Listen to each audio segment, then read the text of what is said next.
What is this? Almost every second new Twitch account registered over the past year has been from Russia. The total number of Russian accounts has already exceeded the country's population, reaching 150 million, and is growing by 1 to 2 million every month. Maybe they just want multiple accounts, guys. Problem? Troll face? Problem? Troll face? Buzzwords. Refugees come in, they get $5,000. This is what we got to. They get $5,000 for coming in. Right. And they get $5,000 for a shop. If you like, True. if you say you wanted to buy that, if you just say you come from India and you come over here and you wanted a shop. They just give you money for it. I think Starmer himself hands you the dollars for it. The government give you $5,000 for a Hell shop. yeah. You open the shop, they give you another grand for opening the shop, and you say your family wanted to come over and open another shop. They give them all $5,000 too. $5,000 True. to open another shop. Right. So all the shops at the moment, they're being taken by people coming over from abroad. Problem? Troll face? Reform voter? Average reform voter? Just kidding. That guy's not reform. He's restore. A true king. What is this? Ooh, another restore voter. Let's go. Why do you want? Wait, this is a 10-year-old video posted today? Why do you want Brexit to happen at 11 o'clock? What's it going to mean to you? Well, it'll just mean that we can get our Sorry, it's crowded. Carry on. just get our own lives back, really, because we don't have any laws, or we've got to abide by EU, and no, I'll be ecstatic at it's 11. A lot of the Brexit voters, the retards earlier are going to say this wasn't true, okay, because they're coping. But a lot of the Brexit voters thought that the UK couldn't have any laws anymore, and they all came from the European Union, that the European Union was passing laws, and then the UK had to follow all the laws, and that they lost control of their ability to legislate themselves. So that was one of the big things, okay? Shapes of bananas, big fucking deal. Fishing, whew. Do you know that 94% of British people's livelihoods are built around going out and fishing in the seas that they basically have a whole bunch of Antifa Nazi super soldiers that fly out from Brussels, and they snipe all of the British boaters unless they're brown. Those are the guys who get the $5,000 for the brown boats. They fly the Indian flag, and then they go out, and then they scoop up all the fish and the bananas sometimes. What do you want? I'm triggered as fuck today. Be careful. Be careful. I appear and you're already annoyed. Yep. How awful. Don't worry, it's not you though. I'm already anyway, annoyed, okay? What's up? I know, listen, I'm working on like the documentary about the drones, which you guys might find interesting when it's ready, because it goes like in depth about drone warfare, the new technology, how everything works. Like it's proper autistic. So I think maybe a lot of DGG will like it. Wow, I see. You know? I mean, it's a very manly thing, okay? I'm as a femoid not enjoying technical stuff about drones, but I can translate it. We but say, I think it's interesting. the generations today, we say foid, okay? But I understand what you're saying, yeah. Foid? Foid. We abbreviated Foid? it from femoid to foid. I learned that from my son, unfortunately. based. Yeah. Based. I like to learn new things, okay? Makes me feel less old. But okay, So cool. I All right, cool. appreciate Working that. on a documentary on drones, okay. Yeah. So I took a pause, okay, to dye my hair, which is fun. So I tune in and I see the conversation going on about the British stuff. So I also got triggered. So I'm also triggered. Cool. But I just wanted to point out that you're completely correct. I don't know why. What is it about lefty Westerners, especially that anime picture guy, who was like, there was no fucking racism. We don't call it racism, I guess, because racism is against another race. You know, Sure. if we are technically another race, so I think we would call it like ethnic prejudice, discrimination. Sure. To steelman them, because they're not here, their argument, I guess, is basically that I was downplaying the amount of Southeast Asia or Asian racism they had, and I was upplaying or exaggerating the amount of Eastern European racism they had. Would have been their arguments, but you know. There's another person with the fucking fish who also said that was not a thing, but it was definitely a thing. So typically, I don't know about traders, dude. What we would typically refer to if you're a woman is a prostitute. So like in Eastern Europe, if you are a woman in the West at the time, you would be given money by random strangers because they assume you're a prostitute. Well, that sounds kind of based. Okay. What do you have to do for that? I was given money, okay? I said, no, thank you. I don't wanna. I'm not, it's not my job. Like, respectable job, but, like, not my job, okay? And that happened a lot. And you would get, like, actually assumed to be a prostitute if you're an Eastern European woman. That's one thing. Second thing, if you're also called a cleaner, toilet cleaner. You were called Oriental, which is basically a code word for too Asian, or like Mongoloid or whatever the fuck, right? You were called basically thieves and draggies, all sorts of shit. So yeah, that was a lot of that. Obviously, stealing jobs, the exact same rhetoric. The only difference is that now they are much more concentrated. Like after the Syrian big refugee thing, right? There was an influx of Syrian people in Europe, and also obviously Pakistani people in the UK, and like all sorts of stuff. So now it's much more concentrated, and it has been for quite some time, against migrants of Muslim variety primarily, and they are much better target, to be for real, for stoking hatred against migration. Because they are obviously quite different in terms of appearance, way more so than Eastern Europeans are. Different religion, particularly Islam, is not, is easy to pile upon. And so you can make those arguments, but the in essence, it's kind of always the same. They are criminals, they're not like us, they are like degens, basically, right? And hilariously, you might find it funny as an American, but I literally hear now this from Poland, like from Polish right-wing conservative people in politics, in media, that are against Ukrainian refugees, because there are a lot of, obviously, Ukrainian refugees due to the war that went to Poland. And guess what arguments they use? Stealing our jobs, women's a whores, criminals, Oriental, incompatible with our values because they're too Mongolian, So yeah, it's just kind of hilarious because we are so close to the Poles, like in terms of like actual, culture. So it makes it funnier, but it just shows that like xenophobia and resentment towards migration can be towards people that are virtually almost as same as you. Sure. And it still be the same argumentation. So that's my whole point. Not to say that it is the same, definitely not now. Like in UK, the attitudes towards Ukrainians is pretty good, towards Ukrainian refugees. So you can't obviously compare that towards the attitude with Pakistani people, for example. That would be ridiculous. But, it's not to say that. It's just moved, basically. It's shifted to a new group that is way more better target, in my opinion, for their purpose of stoking anti-migrant sentiment. Okay. That's fair. Yeah. That's kind of like what I want to say about it. And also, I will say this, okay? We are the country of British simps. Like, people really love UK in Ukraine. And it kind of technically am still that person. But this is the first time ever that I'm glad they're not in the European Union. Why? Because I don't want this fuckery, okay? I don't want people like fucking Reform that are like pro-Russian cunts to win there. And not also even just pro-Russian, but literally fucking Russian fucking infiltrated. So much more blatant. Holy shit. Kill me, dude. Like, Brexit is literally like fucking Russian playbook, okay? And they like, I don't want those people. We have a lot of those people in European Union already. We just got rid of fucking Orban, which is good. So I don't want the fucking, with all my love, good luck, guys. But and like, it's crazy fix for your what island. I mean. know. Like, I remember digging into it, and I thought that the fucking, people get mad that the guy was just in here and he said that maybe kicking out Corbyn wasn't good.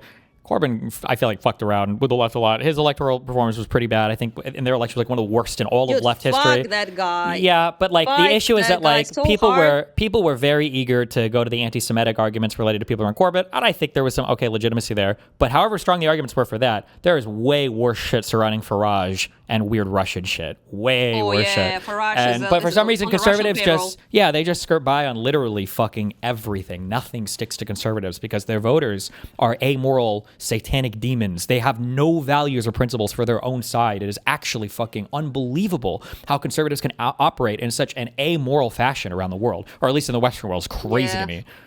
Dude, it's like stepping. I don't know the analogy to this phrase in English, but there is like this phrase in Russian, like "наступать на те же грабли," which is basically saying you step on the same like rake to multiple times.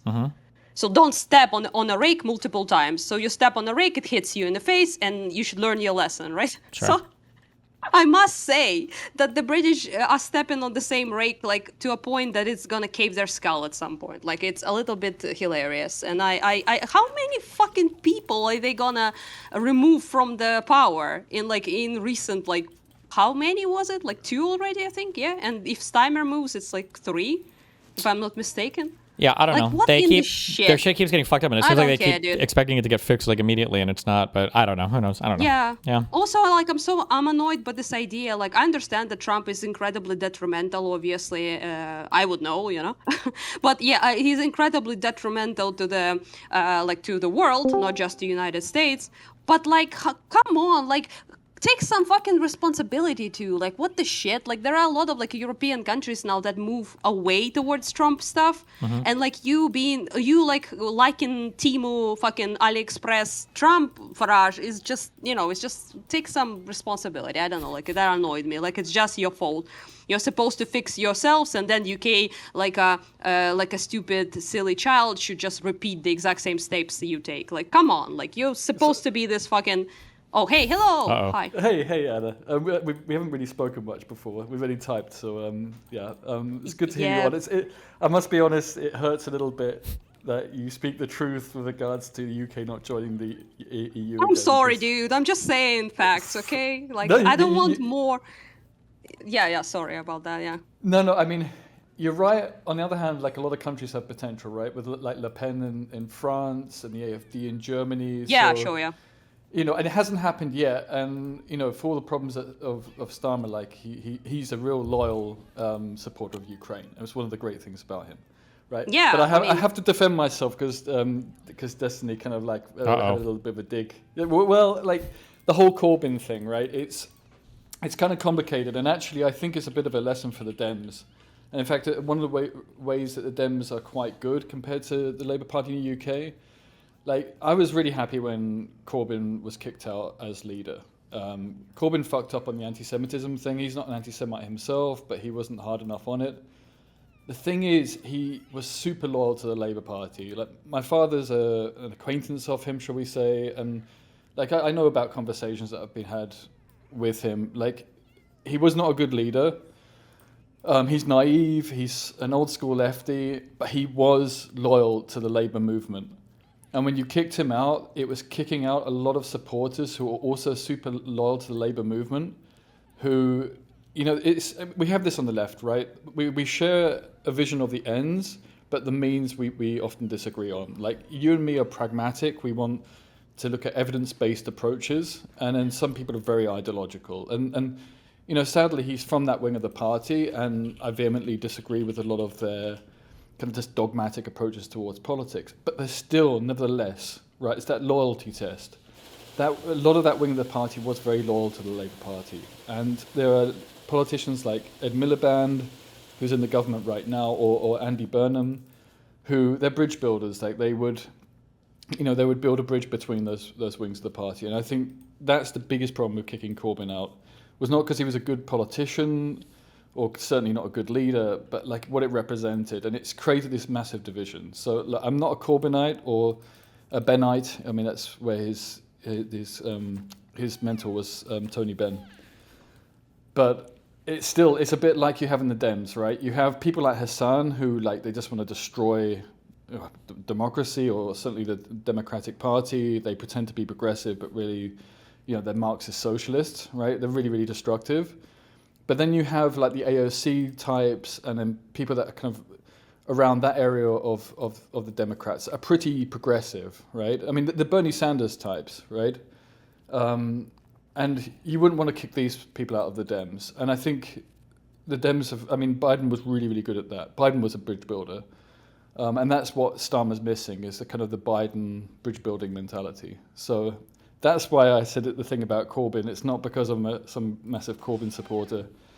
I'm sorry, I've completely barged in, Anna, and you were making lots of good points. Nah, it's fine. Yeah, I mean, I'm not.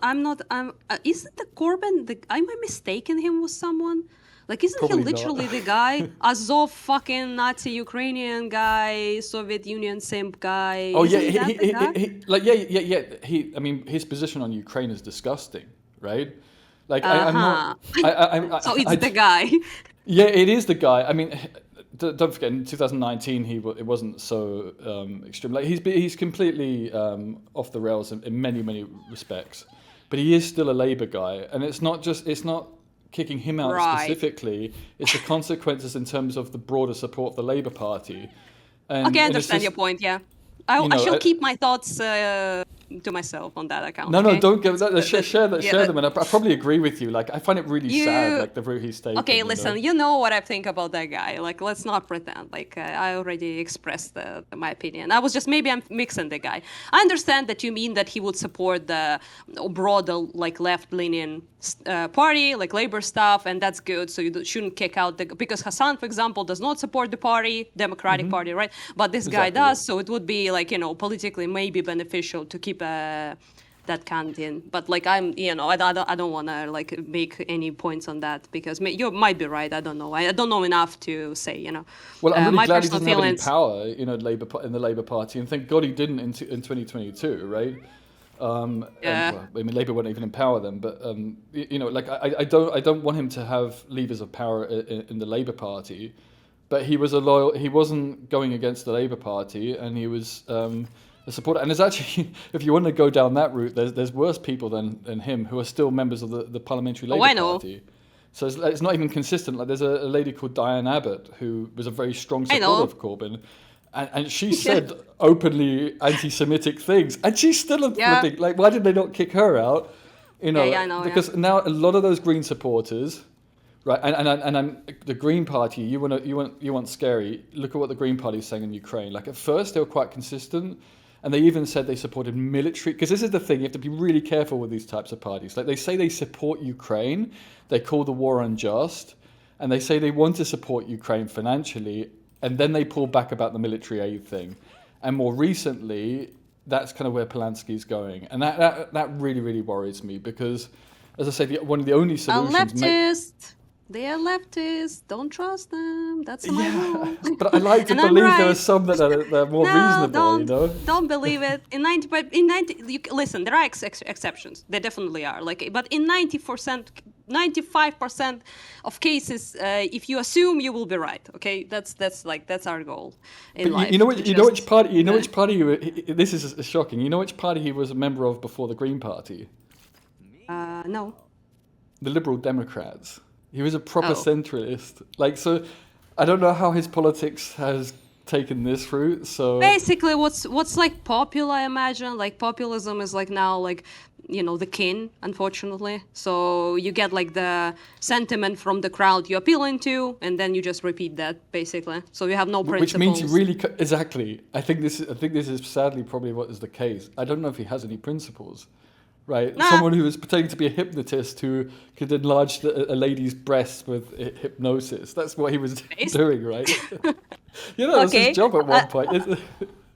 I don't know if that works. Okay, I might have used that if someone could hypnotize it, but I don't think that works. Anyway, don't be taken in by the point. Is you're right. I think he has no principles. I think that's where he's coming from. Yeah. Speaking of like Hassan shit, like Steven, have you watched that me and with talking with Soypil? I can't listen to Americans talk about foreign anything right now. Dude, you will be so triggered. You should watch it. It's gonna be gold content. I swear. Like I'm just content brained right now. Okay. Sure. So my guess is it's basically the entire conversation is basically going to be. So you think that that protecting ethnicity is okay. And you'll be like, well, yeah, I mean, like in cases where your ethnicity might be under threat from other people. And then the American response is, okay, but like, isn't that racist? And then you'll say, well, it's kind of different when they're, and then it's like, okay, but like in America, if we did it, wouldn't that be racism? And you go, but what if an ethnicity is actually under threat from somebody else? And then they'll say, but slave owners in the United States thought that black people were going to kill all the Americans. And in South Africa, they thought all the black people were going to kill the apartheid people. Okay. And you go, yeah, but it's different. And so... The reality is that I think I was spamming this because I listened to like 2 minutes of comment to you. The reality is that in America, our population is just literally never under threat from anything. So it's kind of like me that's living. My point. That's what I brought. So we don't have to think about anything like that, and then we can kind of like lord our standards over everybody else. Yeah. Yeah, like that was my whole point essentially. Like you're like half correct. Like he wasn't as stupid about it, to give credit to like Soipil, because he wasn't even like that bad. I wasn't triggered to like super angry about this talking with him, because he at least like tried to engage with some stuff. Sure. He did try to. I mean, so it wasn't a bad conversation. I think I had like way more stupid conversations with like Sure. left-leaning people in the West. But the broader point was a little. I was still a bit frustrated. I hope I like brought up some points, because I was like, listen, I gotta speak their language, okay? The lefty fucking Western language. Let's talk about privilege. Let's talk about how, you know, this is the privilege speaking, you know, use that cringe verbiage. And like, I think it kind of worked, because I saw like many comments that were saying that they understand like the perspective a little better now, which I think is good, you know, overall. But I was like, yeah, what you said, I was basically just trying to explain that you're looking at it as a country that never have been invaded proper, that has never have been colonized, or you are the colonizers, no offense, like you like did the thing the other way around, right? So you were never under threat. Your language was not prohibited, your culture was not prohibited, your ethnic wear was not prohibited, even naming yourself Ukrainian was fucking prohibited, okay? So you don't really know what that's like, and especially like when it comes to your vision of it, your version, right, is to look at it from the perspective of someone of complete fucking security and safety, and then you think, what do I need to protect my ethnicity from? Sure. Like there's legitimately nothing, right? And what is even ethnicity in terms of American? Yeah. It doesn't really exist. It's a nation state, right, with a civic nationalism at its base. So I was trying to like bridge that perspective and brought up examples about like other countries. I didn't want to talk just about Israel, because fuck that shit, but like, you know, you have to kind of. But I was talking about like Ottoman Empire, which people hate on the left apparently. I was talking about Wait, people on the left hate the Empire. Ottoman Empire, or you mean they hate bringing it up? When you talk about it. Oh, when you talk about Well, it, when you because bring it up. I don't know if you're aware of this or not, but the United States is the only country on the entire planet. Oh, and Britain and France are the only 3 countries on the entire planet that have Western ever countries, done yeah. imperialism. Yeah. That's it. That's the only ones. Yeah. So yeah, bringing up the Ottoman Empire and shit is not good. Very racist. Very Yeah, so evil. Just to add on that, like when I've been in Turkey, like the mentality of people like harking back to a time of empire really reminds me of being in Britain. There's a lot of this similarities. Dude, empires are all the same. I don't know why people can't understand, but the principle is similar. You can have like different culture, different language, but ultimately, if you talk with the Turkish like nationalist, like very pro-empire guy, and you speak with the exact same guy from Britain, they're basically same. You know, they will accuse. I would say. People always okay, talk about like not- Americans being cringe in Europe. I always felt like the Turks were the fucking Americans in Europe. Instead of McDonald's, they set up Oh kebab my shops. God, dude. Instead of McDonald's, they set up kebab shops. They all love their fucking country. They're all fucking beautiful and rich. They all go around. I don't know. But maybe that's just the Turkish people I saw I mean, in Turks Sweden and also Germany. love their so. guns, like in the countryside. Like at the weddings, like I think there's a statistic about this, but every year people die from accidents with guns at weddings. maybe. Yeah, there's maybe that cultural similarity as well. That's pretty. That sounds. I mean, so I brought it up. Like I brought up the fact that, you know, the terms of like ethnostate are used in different ways, and how he uses, I don't think applies. I mean, how he uses applies to literally every country except New World countries, basically, which annoys me. And then Israel, you can't like single out Israel then, because like, what's the point then? Everyone is evil then. Or if you use it like as a super duper like concrete term that I would apply, for example, what Young Turks did, like in you know, during basically the end of the empire, of the Ottoman Empire, right? That ethnic cleansing of, you know, genocide of Armenians, Greeks, whatever. And I would bring that up, right? And you can like, what are you talking about when you're talking about ethnostate? Like it's a long. You know, anyway, I think you would like that conversation as in you. No, I take it back. Sorry, you would not like that conversation, but you will. It probably will be a good content. Yeah, his chat though, dude. What the fuck is happening there? I was like, in his chat. Sometimes I mean, I have certain haters that are like that obsessively follow me around and have the most retarded takes on politics. So if you see names like Doobie will show up a lot. There are a few other ones that. I don't remember their names, but if I saw them, I'd recognize them. But they'll just be typing the most unhinged commie shit in the fucking universe. Dude, there were like 2 types. Like there were like there were 3 types. There were normal people just engaging in the conversation.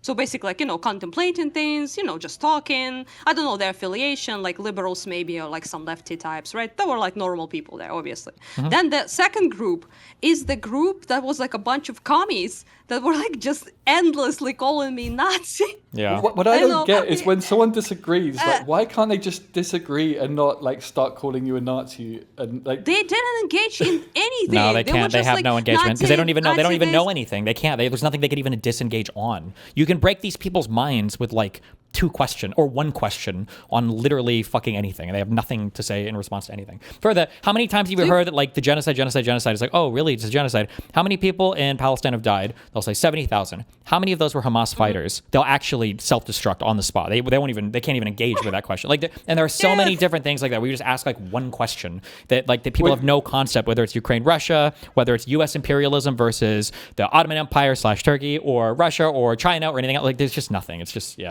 I was also bringing up, reasons. I was also bringing up very real things. For example, like he was like, Sopel was like, how is that like fine, or how is it normal or moral to give like priority to Jews, for example, about the return to Israel? And I'm like, how is it immoral? And then he's like, I don't like it, okay? Basically. Then I bring up the Greek example. I don't know what you were hearing, actually, because, like, I mean, I watched most of it, and I thought it was a really good discussion because he was also trying to meet you in the middle, and you were doing the same with him, Yeah, right? he was. Yeah. Conversation was good. Like, I have no problem with Soipil in that conversation at all. Like, I don't agree with him, obviously, but, overall it wasn't he's bad. a good faith engager. He's not like hiding his power level or doing some crazy shit. Yeah, it was a normal conversation for once with a person who wasn't like screeching fucking, how dare you, triple genocide, double genocide, racist. But the chat was fine. of course, doing this. Chad was doing the heavy lifting, on that one. I just want to put a footnote, like the thing that got me blocked from Hassan's channel, right, was bringing up like Amnesty International's evidence for Hamas's atrocities against Palestinians, dude, like the imprisonment of Palestinians. Because like when you bring that up, like that just completely breaks their brains in terms of, oh, wait a minute, like if we're pro-Palestinian, that means we're anti-Hamas, though. Like, and like they just can't cope with that. If you are pro-Palestinian. Yeah, anyway. Exactly. It's just very weird. And I was like, and he was like, how is that fair? And I'm like, well, it's fairly normal, like, for example, my father was never in Greece. Like, didn't step a foot in there. He was a Greek. His family was Greeks who escaped Turkey, right, occupation, and they escaped to Russian Empire, Georgia territorially at the time, right, and because of the whole Orthodox Christianity thing, and same groups that a lot of people from Greece escaped to now Georgia, Ukraine, Russia. The drill. So basically, I'm saying that he was given citizenship and passport as a Greek simply because of his ethnicity. He never been to Greece. One thing I would say, never Anna, learned the language. Sorry, yeah. I felt like I think you made a really, really good point about like Israel getting picked on too much as like an ethno-state, if you want to call it that. Which I think there's some justification because there's so many other countries in which you have policies like this. Well, hold on, wait. To be clear, wait, real quick, because I gotta. It's calling it an ethno-state is retarded. Everybody, the understanding, the understanding of ethno-state has nothing to do with the immigration policy and everything to do with the treatment of people within your country. Thank you. Yeah, that's what an ethno-state is. That's what I was bringing up.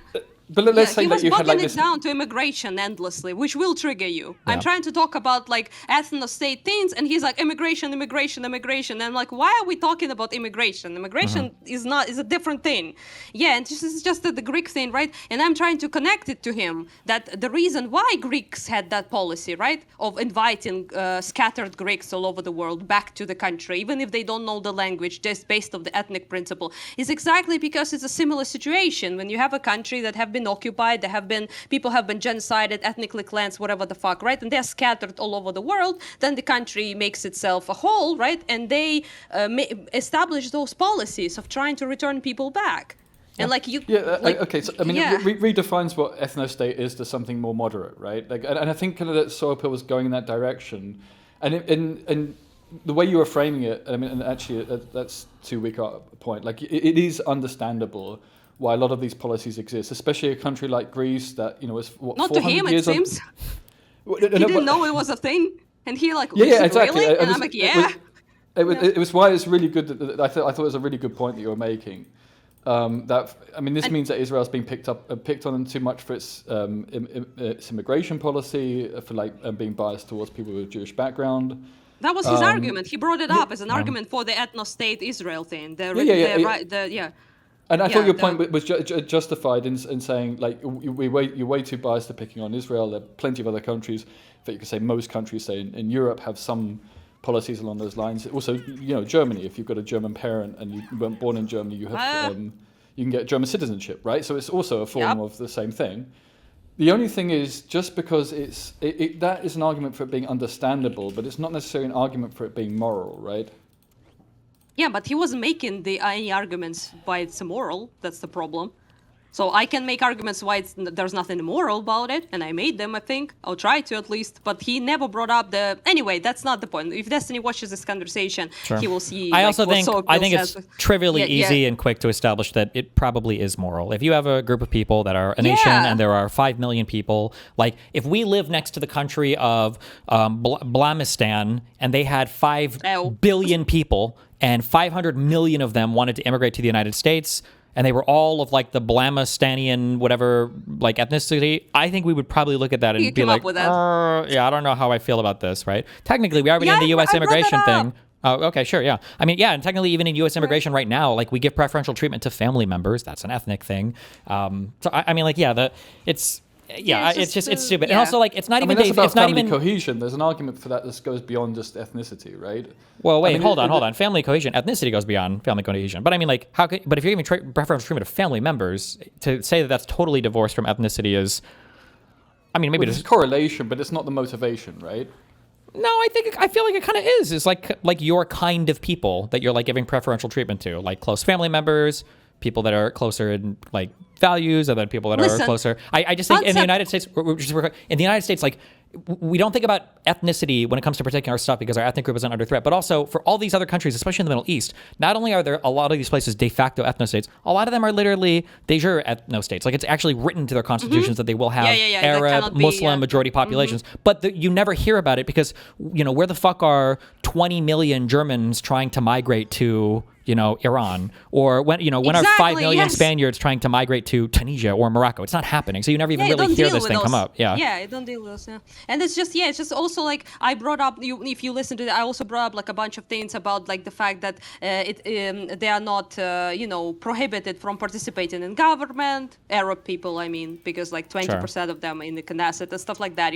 And about the representation things that are not perfect by any means, but like rarely they are, to be honest, in most countries. No, I do think that Destiny made a really good point there. Actually, like you have countries like Iran where people with Afghani backgrounds are basically second-class citizens. Yes, it's almost everyone. Yeah, and so that's a true ethno-state. So like a country like Israel or a country like Greece, they have an ethnic immigration policy, but it's not a full ethno-state. It's not fair to for example, like I think that's a good point. In the Ottoman stuff, for example, right? If you were Armenian or Greek, which were two quite big, minorities in the empire, right? You couldn't be in the ruling class at all. You paid a completely different fee. You pray, or whatever. It's just Anyway, it's a kind. I think it's an interesting conversation, but the chat just like blew me the fuck. I didn't look at it when we were talking, which I never do. Sorry, chat, but I just can't do that. Like look at the chat and talk with the person at the same time. I'm the opposite of ADHD. Okay, and the point is that I just looked at it afterwards because like Wick, food shops, and like a bunch of other people were sending me screenshots of like absolutely unhinged stuff people were saying. And it's the third group, by the way, the second group was Nazi, racist, triple genocide, Nazi banderite, whatever the fuck. And by the way, Soipil told me that he was deleting the comments in real time, basically, that were calling me a Nazi. And I'm like, how many were they? If you were not trying to clean them up, Jesus. But anyway, it's the point is that, I'm Ukrainian, I'm used to that shit, so it's not a big deal. But then there was like this a third group of people, which I think are your fucking people, Destiny. They were like, Destiny this, Destiny this, Destiny that, Destiny this, Destiny that. They should have. Yeah, and I'm like, where the fuck is he? Is he in the same room? Like, why are we talking about him? I'm everywhere. him? I'm ever present in all these rooms, yep. Yeah. And this, my favorite one was like, it's crazy. Like destiny influenced her to become a Nazi. True. First of all, I genuinely don't know what the fuck Nazi I even said, but like, it's also like offensive. Okay, if Western, like he's a commie, lefty, whatever, feminist guy. I assume the person who wrote that. Like, why do we assume that a girl cannot be a Nazi on her own? Like, what is this shit? Like, taking credit. I mean, it's a real microcosm of politics today, right? Because there's a really interesting discussion, at least in my opinion, about morality of having like an ethnic immigration policy, and just because something's understandable doesn't necessarily make it moral, right? I mean, the debate and discussion aside, but like that simply can't happen because you have these people that just have this. I mean, I don't even insult a black and white view of the world because it's even more extreme than that in some way, right? It's just stupid, dude.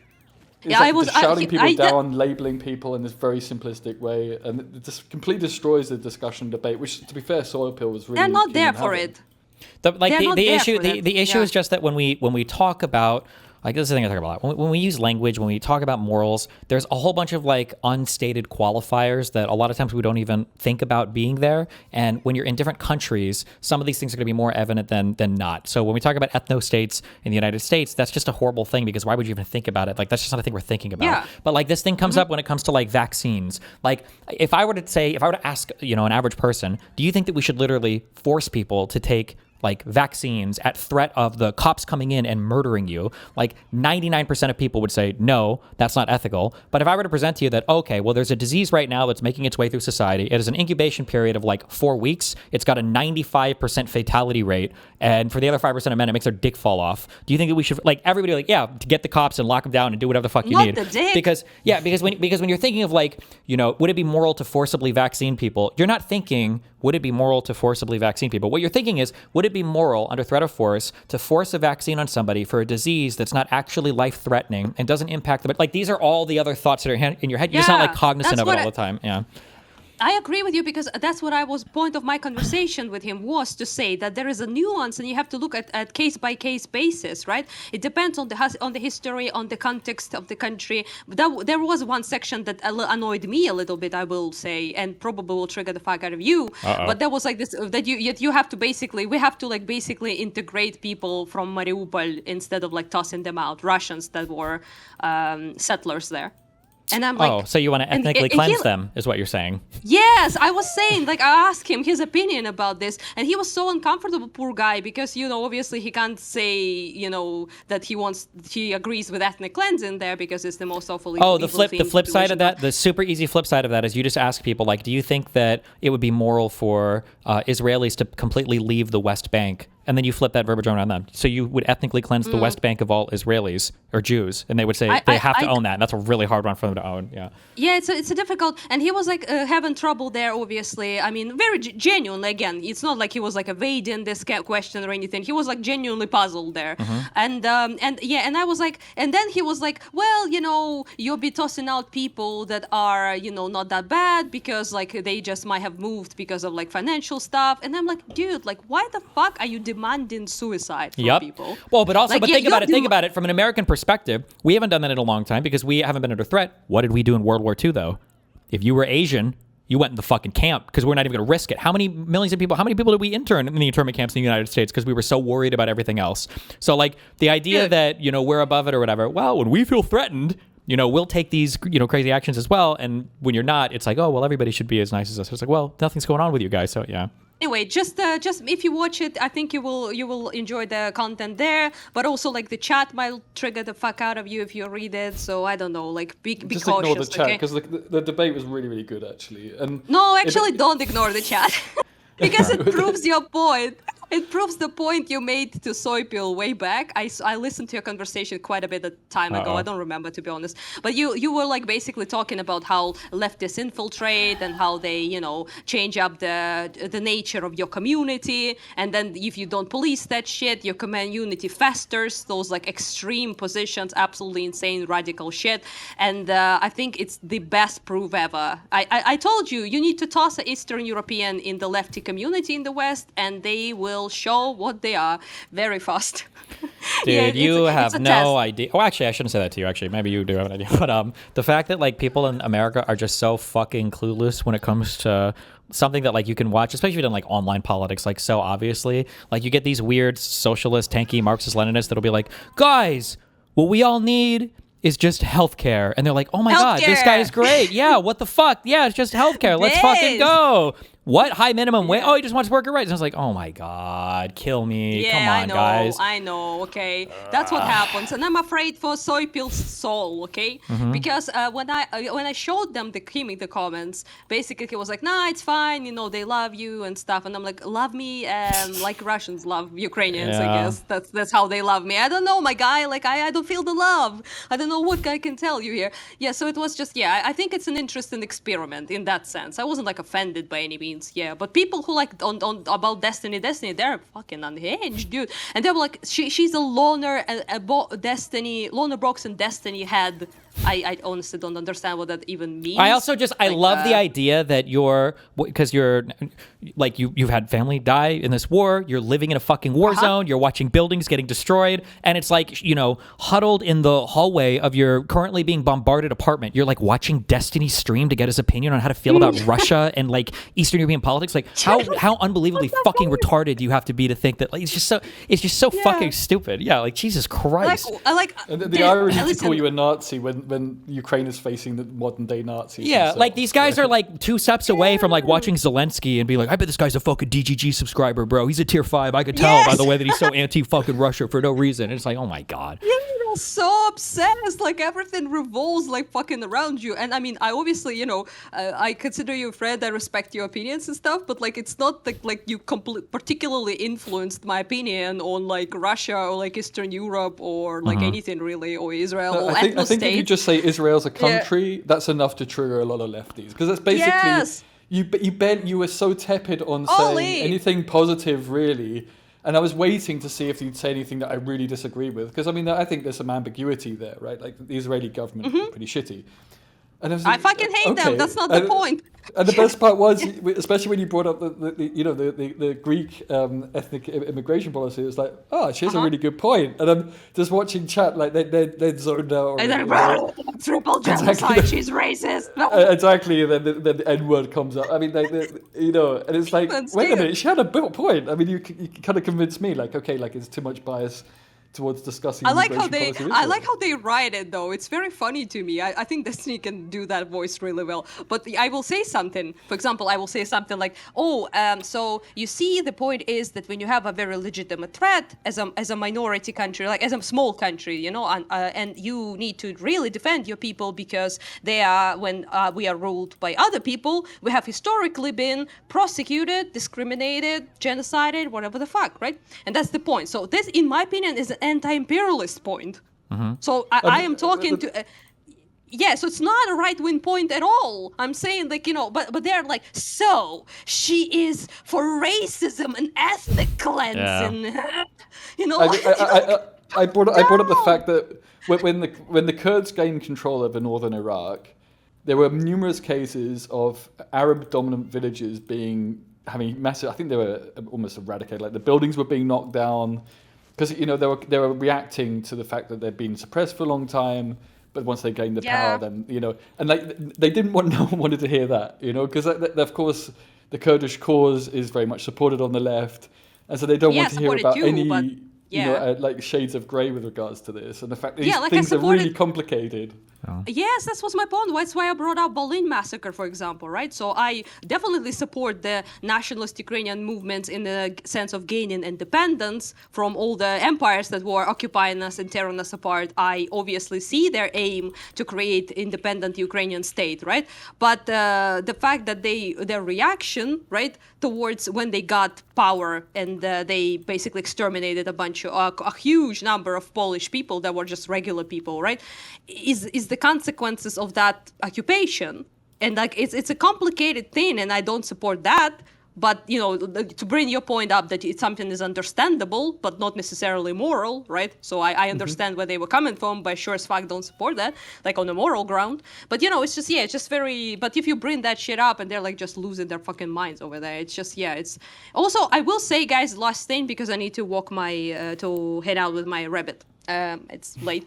And it's just that the point is that one of the most crazy things, in my opinion, as like an Eastern European kind of person, is that I hate Russia, obviously, right? I fucking hate that country. And I am less radical about it than the average Western leftist in fucking Los Angeles is about Israel.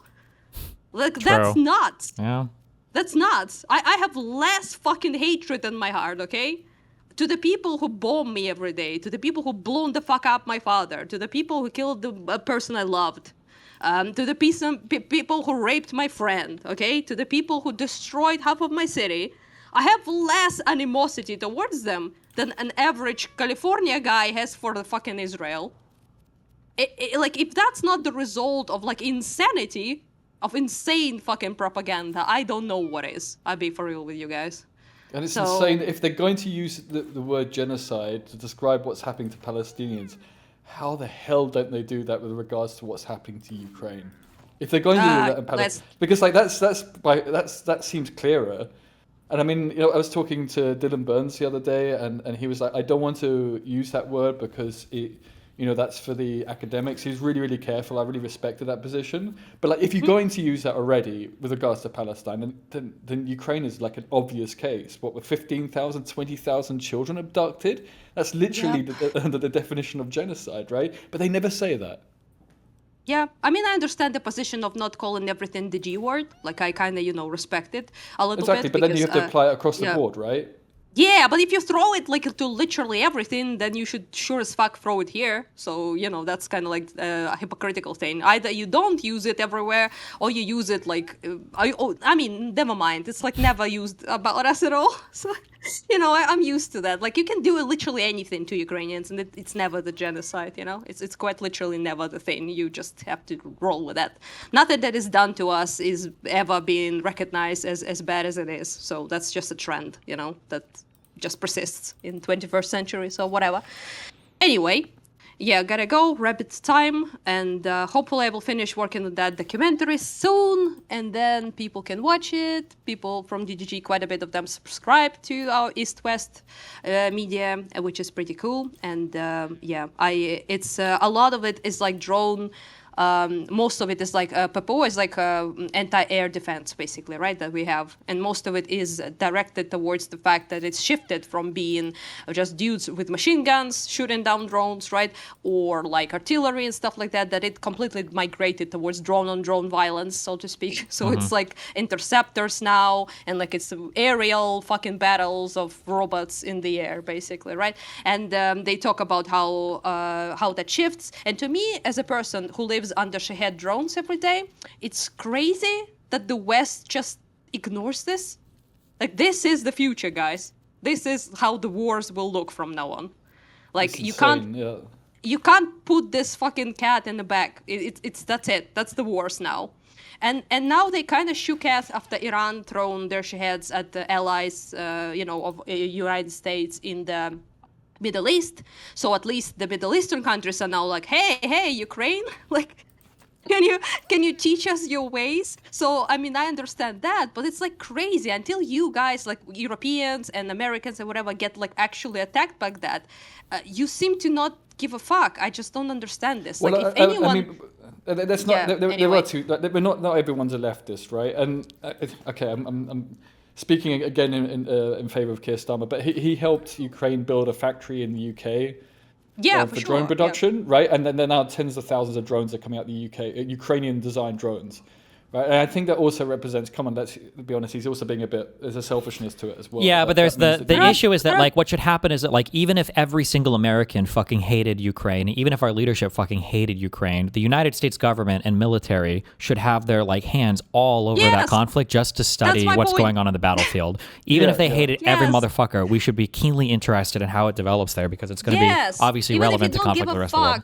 like about the moral stuff, about like helping stop the biggest war in Europe since fucking World War II. If you don't give a fuck about any of that, you should be incredibly interested in this, because it's like the actual like field experiment right now going on, right? We're the first big two countries that are fighting in the first war like that, using like drones on both sides, and like our people, our drone guys, right? They are just absolutely dumbfounded by the fact that nobody wants to, you know, get their expertise, like talk to them proper from the Trump even administration now, obviously, right? That we suggested help, and Trump was like, nah, fuck you, you know, and we're like, what? Like, what do you mean? Like, it's just, it's happening in front of our eyes. That's the future now. Living on the drone fucking buzzing, right? I don't even think about a drone as not a weapon anymore. Yeah. Like in my, so it's just a bit crazy, like sitting here and this is happening, you live in like this dystopian nightmare of fucking drones hunting people down, surgically blowing up babushkas and animals and bicycle riders on the streets, and you have this like absolute no desire of any like people in the West seriously engage with this. It just, I don't know. So maybe that's... I think Starmer's not so bad, and especially compared to other Western leaders. And even from a selfish perspective of getting the technology into the UK itself. But it's just nowhere near enough. It's also about numbers, right? And it's about the sheer scale at which these things need to be produced. Because, of course, Russia might be behind Ukraine, but Russia's also learning, right? And that's what I find scary. Not at all. They're not behind us at all, actually. It's I don't think like why people, Ukraine support people... Don't burst the bubble. Like, I'd like to believe like there's still... But exactly. So, no, I mean, that's not true. They're not. It's actually, we are behind them all the time because we are on the defensive end, right? So they invest... a new thing, and then you've got to figure out how to counter it, but you lose civilians and you lose medical personnel, everything in the meantime. Okay, but it's even worse. It's even worse then. My point being is like Western Europe has all these weapons, half of which maybe are redundant or useless if it's not used in conjunction with drones. And like people just sit there and they talk about the GDP or the value of the weapons in the West. It's like, it's not just about the value, it's about the type. And it's scary, like the ignorance. It's definitely pervasive. But yeah, so strange. Unless the commentary will speak about that quite a bit, because one of the most weirdest things about drone warfare, right, is the tempo. It's like so fast. So each year, okay, we have new things we have to understand how to deal with them. So Russians like invent a new thing, like for example, Zala drone is now a primarily problem. We had like a Molnia drone, like just about a year ago being the biggest problem. So we couldn't take down Molnia drones at all. So it was like pretty bad, but then our guys figured out how to do it. And now it's another drone that we cannot intercept. And it's like every year it's like this. So it's new stuff. And you always have to be like catch up basically, right? With what they throw at us. And then you have to invent things how to deal with it. Like basically like it's like every 6 months there's some new shit that was relevant. Like I made videos about drones 3 years ago. Nothing is relevant there anymore. Yeah. So like nothing. Anyway, I think like all the men, okay, here, because all of you are dudes, I know this, okay? So you will be interested in like this technological sort of aspect of how the drone warfare develops, or how it happens, and how it even works, and which nobody talks about for some reason. So maybe you will be... And where is it going? Yeah. Like, can you like forecast where in 6 months' time you might think it will be, in terms of numbers and the types of drones involved? Basically, right now, it's all about interceptors. So this is like have been a new thing, and I don't think it will leave anytime soon. So it probably will develop in that direction. So complete drone-on-drone violence in the air, basically. So this will happen. Probably we have way less crews on the ground, I imagine, trying to shoot down drones. So it will be primarily operators versus operators, and the speed. The speed is the main thing. So the faster the drones, the more difficult to intercept. And the speed game is something people are trying to figure out. For example, now we just don't have just FPVs or something like that. We also have what's called basically like a free wind, like it's like wind drones that are like much more like a little planes. Then they have like actual winds. So that's like kind of new stuff that people develop. Also, Zala has something that Russians called Oka Sauron, which is like Eye of Sauron. So these jokes write themselves, okay? We call them orcs, and they, name their shit like that. But anyway, point is that it's basically just a very, very high-tech camera that you put on the rear of the drone. So that creates huge problem for our interceptors now, because all of them come to intercept from behind, quote unquote. So the Zala drones now, they all do the maneuvers as soon as they see another drone approach. So this will be something that will be in the future. We will see more. We will have to figure out how to intercept them, not from behind and then detonate them, but somehow differently. This will be the next year, I think. Most will have this backside view, if you will. What happened to all the fiber optic drones? I mean, they're still in use, right? Yes, of course. Most of shit is fiber now, which is why jamming stopped being relevant. So there was the jamming signal thing that was very relevant in 2 years ago. You could just jam drones, but now most of them are unjammable. So, like I said, it moves so fast. Things that were relevant a couple of years ago, absolutely irrelevant now. So yeah, it's just the process is extremely fast, way faster than anything probably ever, unironically, in warfare, in terms of development of technology during the war itself, right? So the strides are just crazy, and the damage the drones can do is crazy. So before we were operating scouting drones, Chinese Mavics, DJI Mavics is what I was buying for people, right? And mostly it was for my soldiers who are scouts, to just scout the land, right? The fields and shit like that. And now it's completely different game altogether. Now the Shahed drone can do a damage that a missile can do. It's like you've combined the development of aviation in the First World War plus Second World War all into one war. Because that's how the aviation started, right? Was a scouting. They were scouting initially, then there were bombers, and then they developed fighters to attack the bombers. But a lot of that development just continued into the Second World War. But this seems to be multiple times as fast and weird and wacky in ways you can't imagine. Yeah, it's so weird because at the beginning when I was visiting soldiers and stuff like that, it was all about artillery primarily in 22 and partially 23, right? And from then on, most artillery crews are now being rebranded into drone units. So yeah, snipers are dying out as a brand, really. So you still have infantry, but infantry is supported by drones exclusively. Without eyes, you'll be dead in a second. So you need eyes in the sky, otherwise there's no point even doing anything. So yeah, I think it will be interesting, I hope, and with some field footage as well that Devin filmed, the crazy guy that he's sitting with them catching drones. So yeah, I think it's interesting in general, but it's also mind-boggling to me that it sometimes feel like it happening here, isolated sort of from the world, and the rest of the world just lives their lives like nothing happens, and just quite strange. I saw footage of a guy. Yeah, it's one thing the rest of the world, but living in Germany, Ukraine's 800-900 kilometers from where I live. Yeah, Europe annoys me the most in that regard. I'm really grateful for Ukrainian soldiers fighting for us, but also these developments could really, really quickly come to us.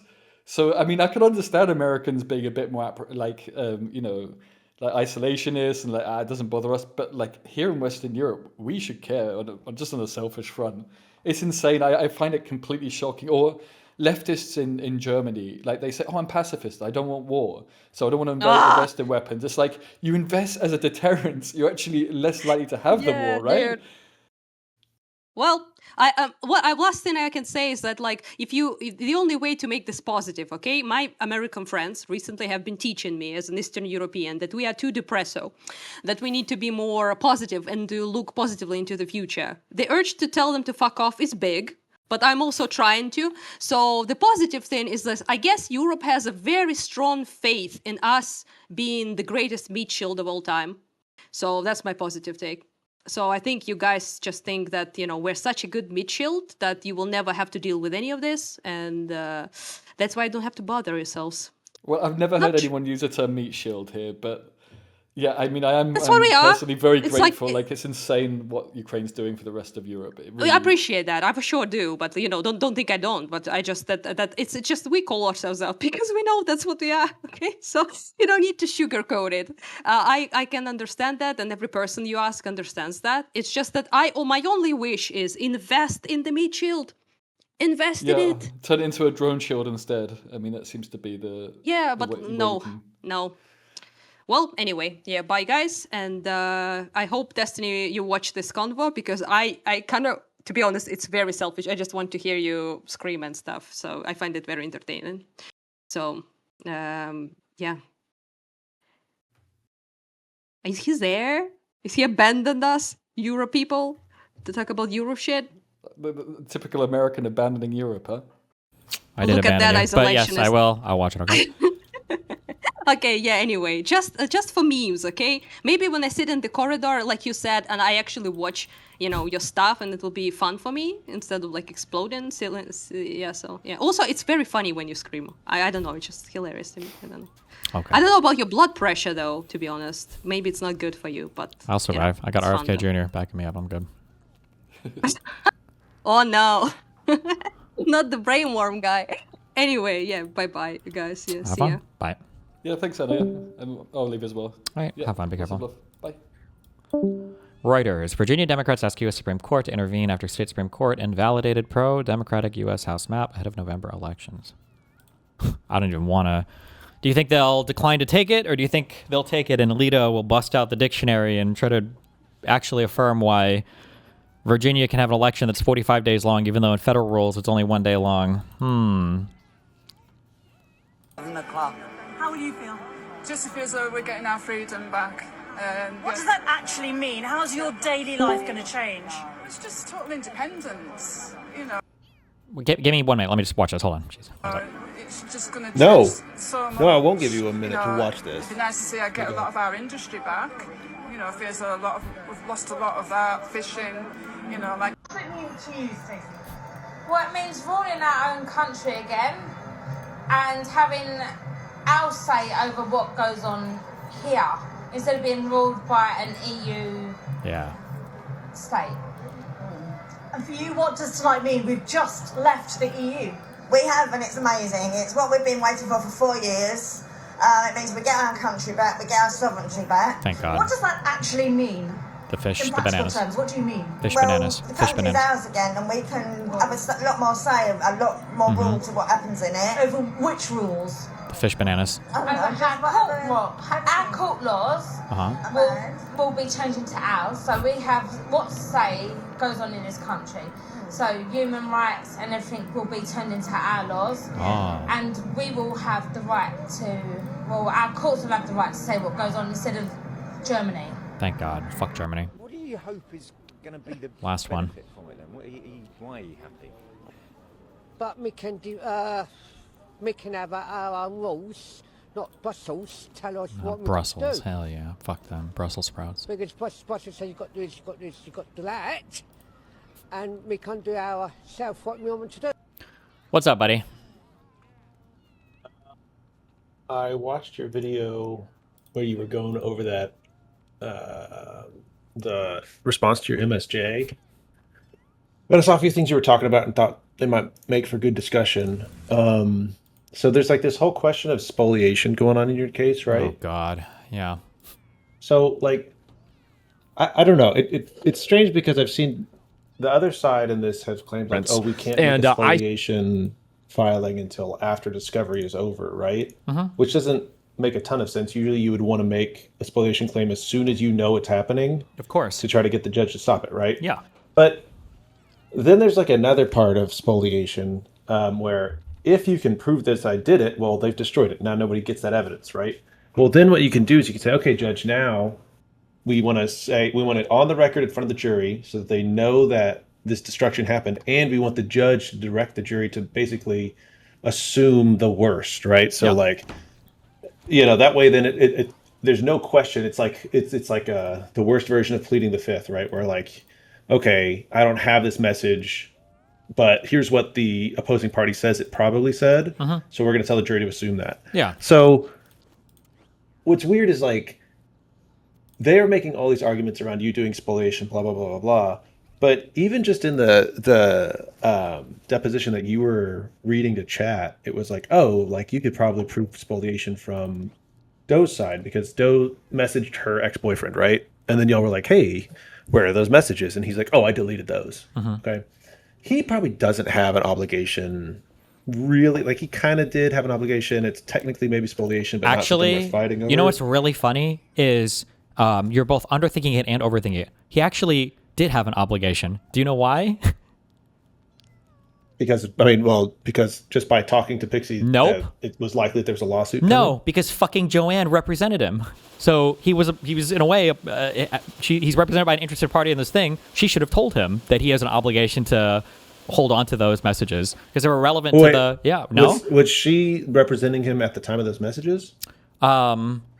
If she wasn't, it was like right around then. So he should. I'm pretty sure they messaged each other before, but I guess actually technically maybe you could say there was 2 days before where he didn't know, maybe. But yeah, like there's theoretically like a very narrow window where maybe he did it and he didn't. But like the deal is like it's not if there's evidence that for a current lawsuit. It's if a reasonable person would think that a lawsuit is imminent and this would be relevant. Yeah, and very clearly it would be, right? So, but first off, like whatever, he doesn't have it.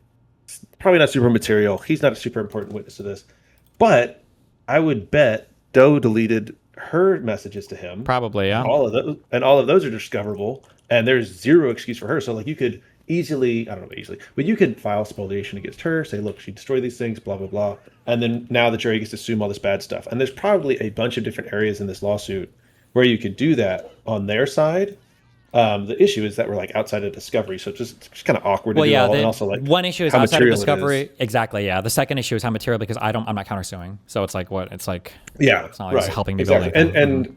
And also like you can theoretically like use this stuff as impeachment. But it's just kind of funny that they're like claiming all of these things about you, and it would be like trivially easy to show that they have been doing a ton of spoliation. Absolutely, yeah. Right now. And the other side of it is like you mentioned it correctly before. You're like, well, there's literally no reason why you would think Abby and C is involved in any of this, and you having deleted her messages isn't an issue because you didn't. There was no reasonable expectation that she would be part of the lawsuit. Yeah, there's an annoying world where, and I don't know because I don't know how much you're supposed to anticipate. One, the judge taking a long time to rule on things, and then two, the other side just acting in like actual flagrant bad faith. But like, I did have those messages archived, thank God. But like technically I didn't need to have. Like I could have deleted them and had nothing, and then when they made the accusation, I could just say, okay, well, I don't have any of those messages at all. Like kick rocks. Like, I don't know. Good luck. You have Abby's one screenshot of a message that's half fucking wiped away with a black digital highlight or whatever. So what, but like, yeah. But the fact that I would say I went above and beyond my discovery requirements to satisfy everything that they requested. And now they want to try to like say that everything that I've requested or everything that I've provided is no good. And it's like, okay, fine. Like, let's take a best case reading of this and you wipe away all my evidence. We just have nothing. You have nothing. There's nothing, because you guys aren't even submitting evidence for anything. And if you're going to say that my stuff is spoliated, Abby is providing a fucking screenshot. And we don't even have the conversation. And we don't even have an unredacted screenshot. Like, you're going to hang your hat on that single screenshot for your entire federal case? Meanwhile, every single thing I provided is somehow just illegitimate because of some random Spanish dude that you found to copy-paste arguments from Kiwi Farms? It's fucking insane. Well, you're right. And then on top of that, you look at like what their main argument for why your stuff needs to be excluded is this expert witness, which like, first off, all of their arguments to exclude your information excludes Abby's. And then second off, like, let's say the problem is that that's not really how it doesn't really work where they introduce this expert witness and then the judge excludes the evidence. It almost certainly what would happen is you would introduce the evidence and then they would use the expert witness to call into to question the foundation or credibility, right? And the issue is that they can't really do it such that, in my opinion, the judge would exclude it. Instead, what would happen is the judge would say, well, we're going to let the evidence in, and then this guy can testify as to how this stuff works to undermine the credibility of that evidence. Sure. Right? And then you would go up there and you could ask the questions of like, well, even if you had metadata, couldn't you edit the metadata? Right. And what you're doing is you're asking the jury to give a shit about a super complex idea and concept, and then only agree with that theory and not understand the fact that metadata is also editable. Right. No. And so it's just a very stupid way to attack evidence. And it also really undermines them. So it's just, it's a very, not to mention then it's like, okay, now like Pixie, you need to explain why you have no messages with Lauren. You need to explain why you have no messages with Aaron. Like, and then it's just like, yeah. Like when we were doing I don't know if I read from the transcript on that, but like when we were doing the depo related to the Lauren messages, her argument was that we never had a single conversation at all related to the court case. And I didn't set those to auto delete. I didn't delete anything. The other party in the conversation set them to auto delete. Right. And it's like, it's one of these things where it's just like, okay, I mean, like, you can say that, you can testify all this stuff, but like, none of this is building a very believable or strong case. None of this is going to serve you that well. And then, like, the only saving grace is that there aren't counterclaims that are going to roast you alive. So, I guess, right? And now I wonder if maybe for future, hopefully I don't do ever in court cases again, I wonder, like, what high profile or whatever the fuck civil litigators think or whatever, like, should you always have some type of counterclaim just to kind of, like, check the other party? Where it's like, if you start doing wild shit, then you can start stacking these up. Because it is really annoying that there's nothing. I mean, I guess I can try to countersue after maybe, but that's going to be a whole other court case and everything else. And it's like, I don't know how much of, I mean, I'll try to sanction her for as much as I fucking can, but fuck, it's annoying to see how much like retarded, like blatantly fucking retarded behavior they can try to get away with on their end. And well, yeah. And there's like also the thing where it's like, there is every possibility that they do everything, get up to the day of trial and go, okay, we just drop everything and walk away, right? Like they make you spend all of the money of prep, all the stress, everything like that. And they get there and go, oh, screw it, we're just not going to even do the trial. Right? I think that you can get penalized for that, right? There are certain places where it's like, it's supposed to be improper to drop. But I mean, like they're already facing some sanctions, like maybe, hopefully. And the sanctions that they get is going to be like less than what they would probably pay if they actually go through the trial stuff. I mean, like, it's just, I don't know. It depends. There's a whole lot of it depends in there, but it's very, and like you said, like, okay, now they've got it like in this MSJ, how much are they even citing to this deposition? And then all the parts that they cite to any depositions, you guys can just also cite to the transcript and go like, hey, look, like they totally misrepresented this part of the transcript, right? And yeah, there's not really like a good out for them here. There's no big like, oh, haha, we've won. Everything is a repeat of what it was before. But you mentioned also like, oh, I wonder if there's like an industry for third party or for expert witnesses, and there 100% is that. So like if you need an expert witness to say something, you can find them, you'll pay them, they'll say it. So much so that like whenever you're in a lawsuit, whenever someone names an expert witness, the first thing you do is go look up their name to try to find them in other lawsuits about the similar things to contradict them and be like, hey, in this other lawsuit, you submitted a report that said this. Why are you saying it differently here? Oh, fuck. Right? There was another lawyer guy that emailed me, and they're called, there's a name for this. It starts with B. There's like a type of exception or type of thing that if an expert witness fails on, it's like very humiliating. I want to say like Bobber, but it's not that. Do you have any idea what you're talking about Dalbert hearing? Is that it? Where you can exclude? Yeah, it might be that. Yeah, where like it's a type of voir dire. It's it's where you'd say like, oh, okay, like this, we want to make sure this expert is an actual expert and has the credentials to testify, and so you do a specific like evidentiary hearing outside of the and the judge can decide if they're credible or not or whatever. And then the judge will go like, if you fail that, it's fucking sad. But yeah, I mean, it was like, I don't know, like. There's not a ton to say out of this MSJ response. It's not much that like there that we didn't expect to see. And then like, as far as like any additional, it's so crazy Abby, to me. This disgusting really fucking cunt, dude. She was coached so hard on how to answer like very specifically for like so many different lines of questioning. Like on the, I'm just scrolling through for looking at the signal thing. She says this over and over again. I did not delete anything. Miss Hayden set it up for deletion. All of our conversations were about another lawyer's personal life, and she just says this answer over and over and over and over and over and over again for why there are absolutely no conversations on signal, and she just repeats it. Oh God, she's such a fucking liar, dude. God, I hate her so much. Well, and so there's like another awkward, like, I'll say this, like, if their strategy was to do this, it was actually like very effective, where like they knew they were going to get depositions, or like they were trying to get depositions here, because if they did depositions during discovery and acted like this, then you guys would very clearly move to compel, because it's like, oh, look, these people showed up and were bad faith and evasive. And now at this point, it's like, oh, well, yeah, we did the depositions, but like, are you really going to slow everything down some more because we were evasive and stuff like that? Like at this point, you guys might be able to like move for like, I think is it 37? Rule 37 sanctions, and be like, look, obviously, like destroying evidence, they showed up to this depot in bad faith, like you could probably move and try to get that after the trial. Yeah. But like Yeah, because you can't show up to a deposition in bad faith, and if you do, if someone does, like, we're presuming Doe did, you could very easily like show that to the judge and be like, look, this person showed up and did not answer questions they should have had answers to. They were not showing up in good faith. I told you there were, if I control like left, like authenticate, there shows up did you hear the reading of her answer for this? Yeah. 99 times in the deposition. When we show her, like, here's the logs, this is what you said, can you explain this? Her response was, I can't authenticate the contents of this document, nor can I confirm them. I have no personal knowledge of how they were created, by whom, or if they accurately reflect the conversations I had. And every single time we tried to ask her anything about any conversation, she would just constantly just repeat that answer over and over and over again. And then at one point, Andrew asks her, what is your basis for believing this document is not authentic? And she says, because the defendant never submitted his discovery to a third party. There is no reason for me to believe this is authentic. This isn't even a thing you have to do. It's retarded. But No. yeah, the amount of coaching that she went through for this to just repeat like the same bullshit ass fucking answers over and over and over again is so fucking annoying.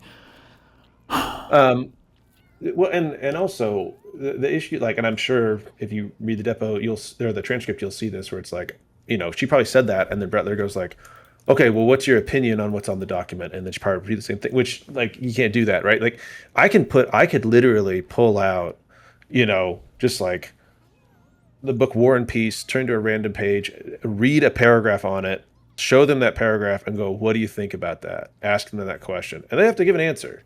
And if they can't, they really don't get to say, oh, I can't authenticate. Who cares if you can? I'm asking what your opinion is about the thing that I'm showing you right now. I want your opinion. Tell it to me. Yeah, right? nope. She literally, when it worked, they tried that, and her lawyer, the guy defending her depo, was literally like, hey, do you see this? Do you have an opinion about this message? And she's like, again, I can't say. And then they start fighting. He says, Miss Doe, I'm going to interrupt you. It's a yes or no question. And then her defender, she's answering your question. Let her answer. And then Andrew's like, go ahead. We're going to be here all day. Please tell the jury you cannot identify whether or not this is an accurate depiction.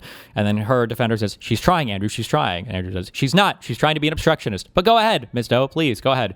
And then she answers, as I've stated before, I have no knowledge or recollection of these messages. I cannot authenticate this document nor confirm it. I have no personal knowledge of how it was created, by whom, or by whom it was created, or when. If you wish me to authenticate something, you have to show me the original Discord export. But this is not it. Like, these terms don't even mean anything. Original Discord, they're not even real things. Right. God, oh my God, I don't know. Well, like, and I was in a depo, like, I was conducting a deposition last week, and it was like, okay, like, show a guy a contract. And I was like, you recognize this? And he's like, well, I recognize this as like a template, but I don't recognize the specific one. I was like, all right, let's talk about stuff in it, right? And then at one point, the other attorney goes like, I was asking, like, what do you think this part means? And the other attorney's like, he said he didn't know what this was. He didn't write this contract, blah, blah, blah. And I was like, I'm just asking what he thinks. If he doesn't have any opinion, he can say that. If you have an objection, just say the objection. Stop fighting with me, right? And so, like, if you show up and say, here, judge, here's, 40 times she just went on this authentication line and is very clearly dodging questions, normally you can get like sanctions, or they have like different mechanisms to compel them to actually show up in good faith. But now, like, you guys don't get to do that or you probably smartly are not going to do that because you want to get this over with and the MSJ is on file and you're very, you're likely going to win. So, like, why would you delay everything just to go to another deposition where you're going to get things that you're not even really going to need for the MSJ that you're writing? So, yeah, it's really stupid and it's really, like, unfortunate. But we had a whole back and forth trying to explain like the $15 million in damages, and she says she can't talk about any of it without getting into attorney-client privilege. She can't speculate or talk about any part of anything having to do with any of the damages that she says she supposedly suffered that are, entitled her $15 million and not even punitive, but just in whatever relief. Jesus. Yeah. Well, look, we've got, hopefully she'll, I mean, I don't know if you guys are doing a reply, but like, we'll probably get an answer in 2 or 3 weeks from the judge. And I hope so. Hopefully that'll be that. And then, I mean, then, I'll no longer be necessary. You can finally get rid of me and then go on to happier times. No, but I mean, what I'm wondering about is like, if you guys do a reply at this point, if you guys do that, is it going to just delay the opinion from the judge, or do you think you guys need to do a reply for some of that? I feel like we should, right? Why not fully brief your MSJ, right? This is everything. The thing that scares me the most, I actually was chatting with them earlier about this. The thing that scares me the most is that, like, I hope that, and I know the clerks don't give a fuck about this case because it's just the most retarded random civil suit in the universe. But the thing that's scary is when you read like their filings, they're like they're pretty confusing. And it's like, defendant claims that at 10:34 p.m. he sent this, but in actuality it was like 10:14 p.m. and it was like 10:27 p.m. And we see here that it's like, I hope that when they're reading this, I hope that the clerks or the judge is not looking at this like, wow, there's like a big dispute back and forth over like the validity of these logs, as opposed to like, okay, the plaintiff has submitted absolutely fucking nothing. And all of these complaints are trying to needle and nitpick to death what the defendant has submitted, but there has been absolutely nothing on the record contrary to anything the defendant has submitted. Nobody has contradicted anything that I've shown. Nobody has provided anything that contradicts anything. It's just this weird, endless needling and nitpicking around like time zones and whether the format is okay or whatever else. So, because the material dispute of fact is the only thing that I'm worried about, that there's going to be like, wow, fuck, maybe they really are, in disagreement about who has the correct logs. And it's like, they don't have any logs. They have nothing. Well, and that's kind of the thing that, a lot of people are asking me like, oh, what happens if, Doe doesn't respond? It's like, well, technically what happened, like in function, generally that means that the MSJ gets automatically granted. But, really what happens is the judge then goes in and goes, okay, well, like, since there's nothing on the other side, I'm going to assume everything that the movement wrote is true. And then they put it through the analysis. And on your end, like, what's funny is in their response to you, it actually functions similarly, where it's like, okay, Destiny laid out these specific facts, and then on the other side, what do they have to counteract it? Yeah. Well, they don't actually have specific facts to counteract it. They just have pleadings and arguments. Now, that can be sufficient. They can say, okay, look, like, even though Destiny has these specific facts, they don't fit the elements of what we're here to talk about. But they haven't really shown that, and they also haven't done anything to dispel your arguments. They've just said like, oh no, like, we just don't disagree with the way that he interprets it. And it's like, okay, sure, but like... And then you're going to try to get an adversarial reading on evidence that I've submitted that you don't even have a counter to? What the fuck? Yeah. Right. And it's like, even if you read it in the light... Like, the problem is that they're asking the judge to read it in the light most favorable to the movement, which is right. But the problem is that just because you're reading it in the light most favorable doesn't mean you interpret the evidence in a way that's most favorable necessarily, right? Because like...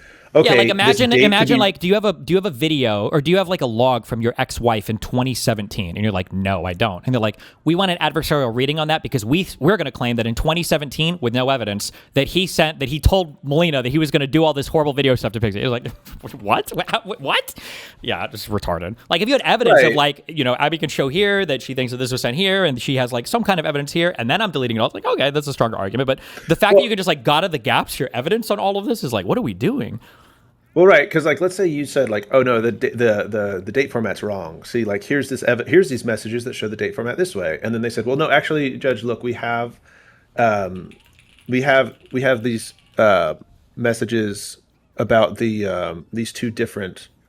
One second, sorry, we have these logs that show that, like, no, we can frame that message around them to show that this date format is correct, right? Okay, now we've got two different sets of evidence showing different date formats. And it's like, okay, now the judge is going to have to like determine which one they believe and things like that. They have a single message, and then like on your side, you can frame that message with the date formats to show. And it's like, well, the judge isn't going to look at that one single piece and go like, well, that's equal to all of this other evidence. They're still going to weigh everything. It's just they're going to like interpret it in a way that's favorable to plaintiff. But then also like the other issue is that plaintiff has largely abandoned the original thing with Rose, and then now with Abby MC, all they have are these two declarations. And the problem is that like the declarations aren't in conjunction with evidence. So usually if you have a declaration, if you're just talking about events that happened, right? Sometimes you can't provide evidence to support it. But but if you have like specific documents or events and you're talking about them in a declaration, it doesn't really mean much if those documents don't also enter the record, right? So if Abby MC is like, oh, there were messages that I received of this stuff, and here's a message of me talking about receiving it, well, the judge isn't going to go, okay, well, those exist. The judge is going to go, well, these don't evidence that the messages exist. Just saying it, you're saying it. Sure. Or at the very least, maybe that's okay in like your pleading stage. But like, I imagine you would want to develop that a lot more during discovery, right? Well, but that's the thing, right? So like your pleading stage is where you get to just kind of say whatever, as long as you meet a minimum threshold. And MSJ is where it's like, no. You cannot rest on your pleadings. You are not allowed to rest on your pleadings. If you're making affirmative claims, you have to have evidence at that point And just people saying that evidence exists or having evidence of the evidence existing is not sufficient. The whole line of questioning related to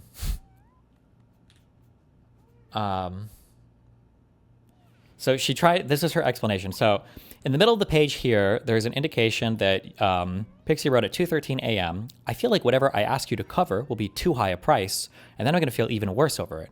Do you see that? She says, yes. Is that a message that you sent to Mr. Bonnell? Yes. Oh, she remembers this one.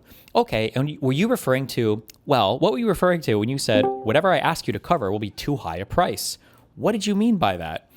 And I meant whether it was 5 or 10 or whatever number. I felt like if he said no, then it would just make me feel bad. And he says, move to strikes are non-responsive. What did you mean by too high a price? And she said, I felt like no matter what I put, if he said no, I would just feel bad. Why would you feel bad? Because it would indicate that he doesn't actually think he hurt me to the level that I thought he hurt me. Was $15 million too high a price? I have no idea what would be too high a price because he never stated a price. Who never stated a price? The defendant. Why would the defendant need to state a price? Because he acknowledged that he hurt me, and I wanted to know what level he thought he was hurting me. And you thought he was hurting you at the level of $15 million? I thought he was hurting me to whatever price you place on wanting to die, I guess. Well, you placed a $15 million number on that. How did you get there? I've been instructed previously not to answer. You can't answer that question, can you? She's like, I can't do it. You can't do it. And then her lawyer is fighting a little bit. Wait, why can't she answer that? Because she says, her answer is, me justifying that number would essentially be revealing confidential attorney-client privilege, which I have been instructed not to answer. So that's retarded. I know. You're the only place you could figure damages out from is your attorney? Like, what? And then obviously Bretler pushes on that up a little bit. I don't understand how your damages would be attorney-client privilege information. Your damage would be a function of out-of-pocket losses, medical bills, all these things that you are required to prove to a jury, blah, blah, blah, blah, blah. And then she just says again, like, I don't understand the question. I don't think I can answer this. As I've stated before, justifying the demand would include revealing attorney-client privilege information, which I've been instructed not to answer. So it's not that I guess I'm unable to legally answer because it's attorney-client privilege. And then she has a funny way of like bringing this up again later on. So he says like, Ms. Doe, how much money do you earn every year? She says, well, I'm currently in law school, so I'm not earning money. And at the time you filed your lawsuit, what was your salary? I don't know. At the time you filed this lawsuit, were you making any money? I don't know. Did you file taxes in 2025? I think so. Okay. Did you report that you earned income in 2025? I don't remember the specifics. I sent that stuff to my lawyers and I let them handle it. To your lawyer? She said, well, the taxes, whoever's in charge of doing the taxes. Did you ever make any money in 2025? I assume so. You don't know? I can't recall the specifics of my financial situation. Keep in mind that she had 2 apartments in Miami at the time. Oh, this is coming up. Yeah. Where did you live in 2025? Florida. Where in Florida? Miami. Where in Miami? I was under 2 different leases. And then one is how she lived in one place. He asks, is that the order you lived in those places? I won't reveal the address. And she says, I was actively on both leases. And who was paying for those leases? I was paying and my wife was paying. How much was your rent? I don't know. I can't recall. How much did you pay? I can't recall. How much did your wife pay? I can't recall. You don't know how much you paid in rent? Not a year ago. I've moved since then. It's only been a few months. We're in April of 2026. Yeah, a lot has changed in my life since then. How did you make payments towards rent? Yes. How did you afford to make it? I previously worked for a company called Progressive Victory. Oh, and now she says, I think I was paid around $5,500 a month. Dude, the amount of God, she's so fucking shameless in here. I'm so triggered rereading this. This whole depot is so fucking triggering. Well, and that's kind of the thing is it's like you whenever you're at a deposition like that, where you have a person just like very clearly caught in lies and making a bunch of those kinds of statements, if you're in the discovery period, then you go, great, here's what I'm going to do. I'm going to go in and say, I want every lease I want a copy of the leases that she signed. I want a copy of pay stubs from Progressive Victory. But discovery's over, right? Exactly. So now you're not going to reopen that shit, right? Yeah. And so that's what I was saying before. We're like, I think they probably tactically did this so that it wouldn't be during discovery, so that you couldn't ask for more shit. That would have been more pressing into her life. Because like before, I bet your discovery responses were precise enough that you could have gotten a motion to compel, but also were vague enough that like they could kind of skirt around and kind of like, oh, we have given it, and then you guys were like, I don't know if it's worth really fighting over. But like, if you guys had gone in and said like, we want your fucking leases, and they said we don't have copies of our leases, yeah, you're gonna go in front of a judge, and the judge is gonna rip them apart. Yeah, it's so retarded, dude. He brings back one more time. He's like, do you recall testifying? You see this talking before it's correct. Okay, you wrote at 2:13 a.m. I feel like whatever I ask you to cover will be too high a price. Do you see that? Yes. you deleted that message from your Discord chat with Mr. Bonnell, didn't you? Yes. And you deleted that message after your attorneys had sent you a document preservation demand to Mr. Bonnell. No. Isn't that true? That's not true. No. No. When did you delete this message? When I created my Substack. When you created your Substack? She said, yes. When was that? Well, that was before I filed anything or before the request was sent to Bonnell. You're certain about that? I'm pretty certain about that. She's lying there, by the way, because the Substack was published a month before her lawsuit. So whoever rehearsed her on this fucked the dates up, but that's fine. And then he says, why did you delete that message? And she says, because in my Substack, I wanted it to be clear that what I was trying to communicate was that he was downplaying how I felt, and I felt like the message exchange was taking away from that clear connection. Holy fucking shit. Like, why would...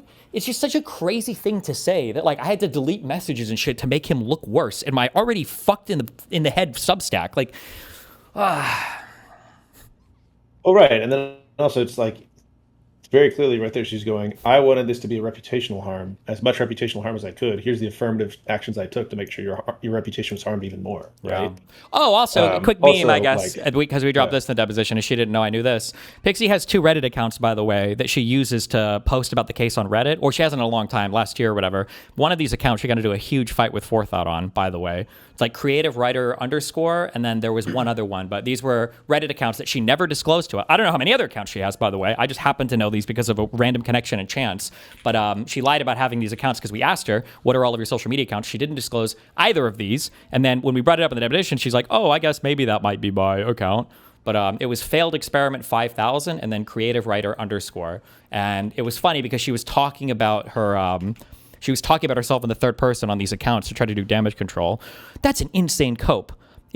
Oh, wait, deleted by you. Oh, no, I thought she deleted the account. That's an insane cope. If she's not okay with anyone knowing about anything sexual or anything along those lines, why would she be okay with a random 19-year-old she never met knowing? She was like, just leaving this here from a screenshot that was by her on another platform. Like, she's pretending to not be herself commenting on it. In my subreddit, Destiny is positive himself as someone knowledgeable and respectful of consent and relationships. You have no idea the conversations that happened between Pixie and Destiny. For all we know, Pixie explicitly stated she was not okay with the video being shared, or Destiny claimed he would get permission.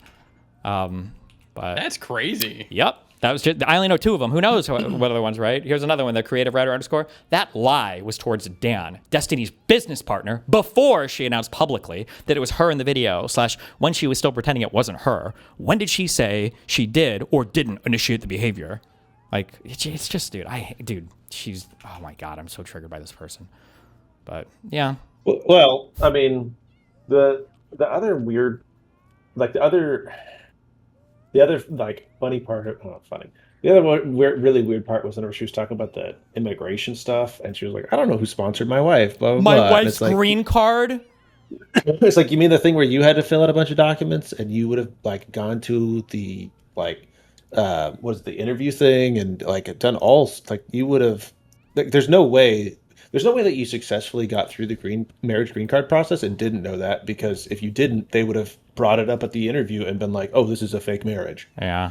Like, they are like, I don't know, like in my experience, they're pretty fucking thorough in those reviews. And like, if she went in there not knowing her shit, they would not have granted the green card. So like, the idea that now she's here today, she's like, I don't remember. It's like, oh, okay. Did you have any brain damage since then? Like, what's wrong with you? Bradler asked something like, why can you only remember the things that seem to be helping you and you've forgotten everything that doesn't seem to be helping you? Yeah. When we try to ask about like the legal fees, she just has like no idea like who's paying anything. Is this person a family friend? Yes. Is he charging you for his attorney services in connection with your claim? Yes. How much does he charge you? I can't recall. Are you paying him by the hour? I think so.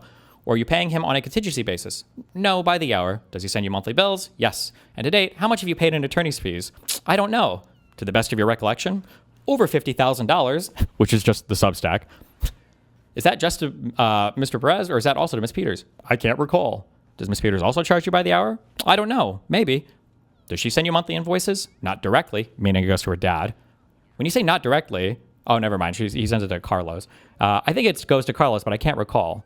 So does Ms. Peters send Mr. Perez invoices, and then blah, blah, blah, sends it to you? I can't recall. I think so, but I can't recall. Can you recall how much you've paid to this or this other? No. Yeah, it's just and then eventually I think she. Well, it's yeah. This is the other thing is like if this was during Discovery, to be a broken record, you could say like, okay, you don't know this, who would know it? Who would have that information, right? And you start building a list of names and go, great, these are all people that I'm gonna 100%, like, absolutely, yes. Your dad's paying for all this, cool. We're gonna go ahead and let's go next, figure out exactly. Right? Yep, yeah. Yeah, like that's what you do and that's what we do. Is like whenever you have a person that doesn't know anything, you're like, great, who would? You don't know anybody that would? Okay, let's go down this. Who do you know? Right? We're stuck in this room for 8 hours. Let's do it. Pull out your phone. Who's in your contacts? Right? Just that kind of shit. And you just start boom, boom, boom, boom, boom, and that stuff's all kind of out of reach. Now, I'm not gonna get it. I mean, it's all based on your appetite, and like, especially if the other side. If you have counterclaims and you're playing with house money, that's when you can really start doing that stuff too. Because like, let's say even you did have the time for this, then you've got to be like, all right, am I going to pony up another 15K to like depose every single person she lists? Yeah, without a counterclaim present, it's like, what's the point? Yeah, but yeah. Oh, okay, and then another good meme. I don't know if things. this actually mattered or not. I have no idea. But she also claims, I don't know if this was to help her. I just don't believe anything she says because she's lied about fucking everything. But she also claims that in August of last year, her phone got stolen. And so she has no messages or anything back from anything related to that. So it's like, oh, fuck, You're claiming today under oath penalty perjury, you have evidence that Steve Model transmitted the video depicting you to Abby, blah, blah, blah. I'd like to know why we don't have that evidence. She says, I don't think there's specific evidence of the video because defendant has deleted it. That's my understanding. And you have no basis for that statement, correct? You have no evidence that Mr. Bennell deleted some purported communications, do you? She said, oh, there is evidence. You have evidence that Mr. Bennell deleted communications between him and Abby MC? He has stated multiple times on his stream that ever since the lawsuit dropped, he erased communications between him and essentially every woman in his life. That is video evidence that he has done. He has said it on his stream and it is recorded, so there is that evidence. Are you aware of any communication between Mr. Bennell and Abby MC reflecting him transmitting the tape featuring you and her? No. Thank you. Did you ever have your phone stolen? Yes.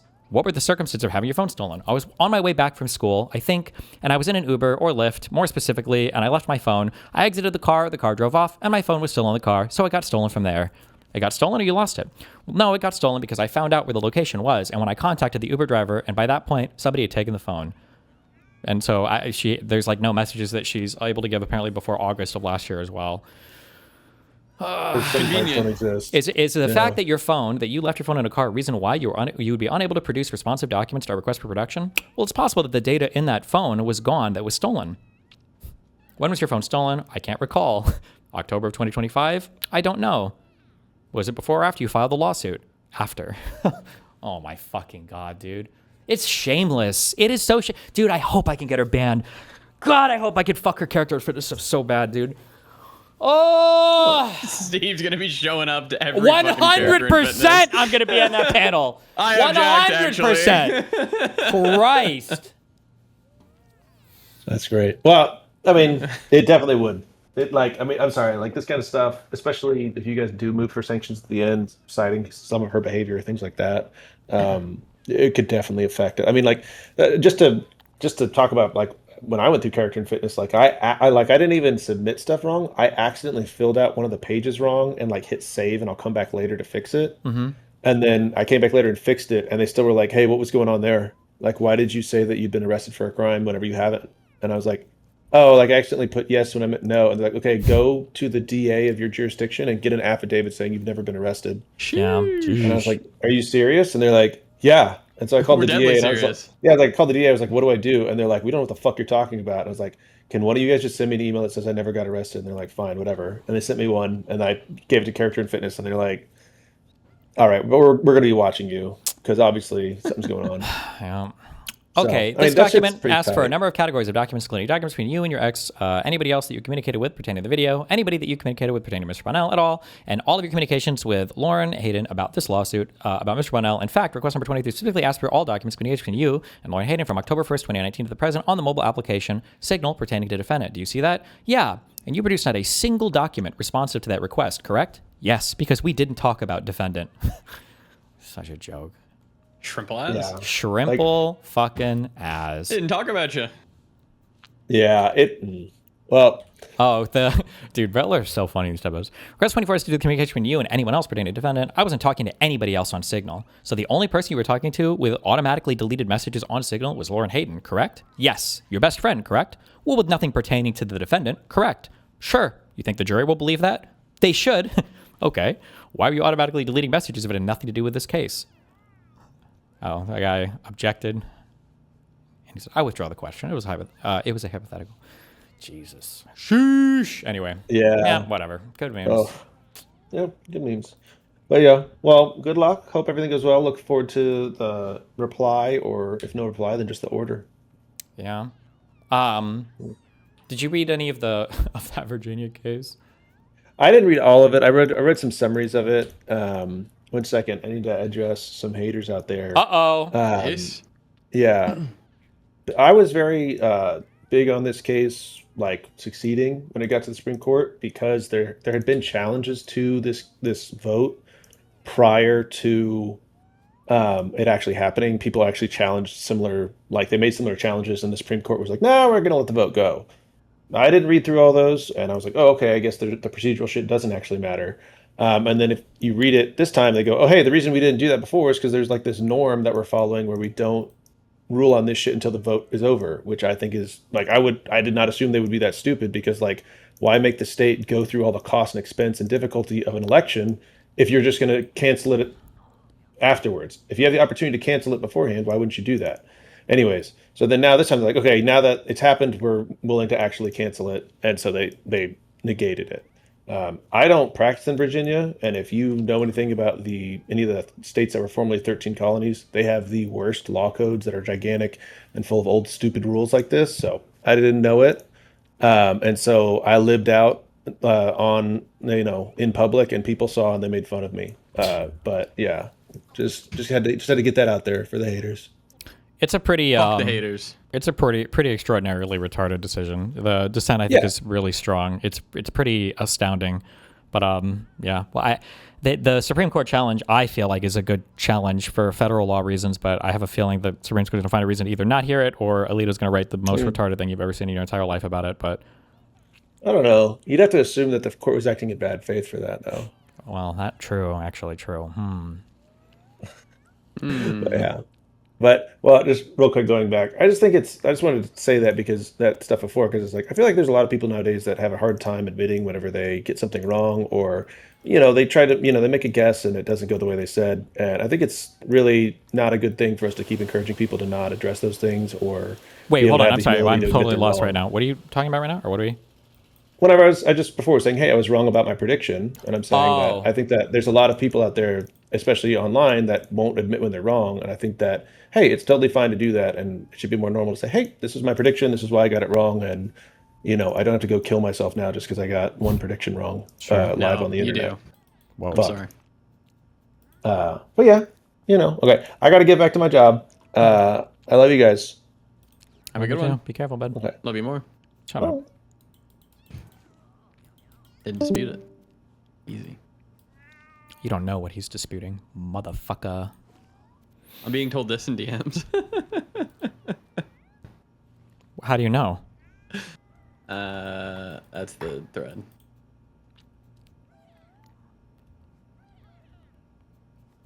I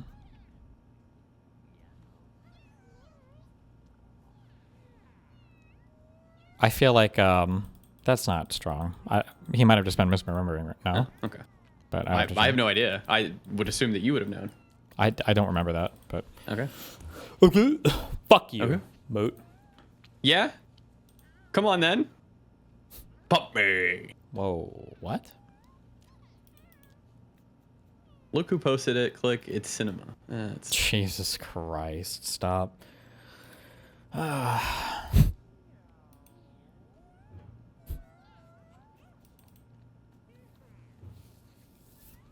Jones gonna ask you for that DM in Discovery. Discovery's closed. But that has nothing to do with any of their shit anyway, so fuck it.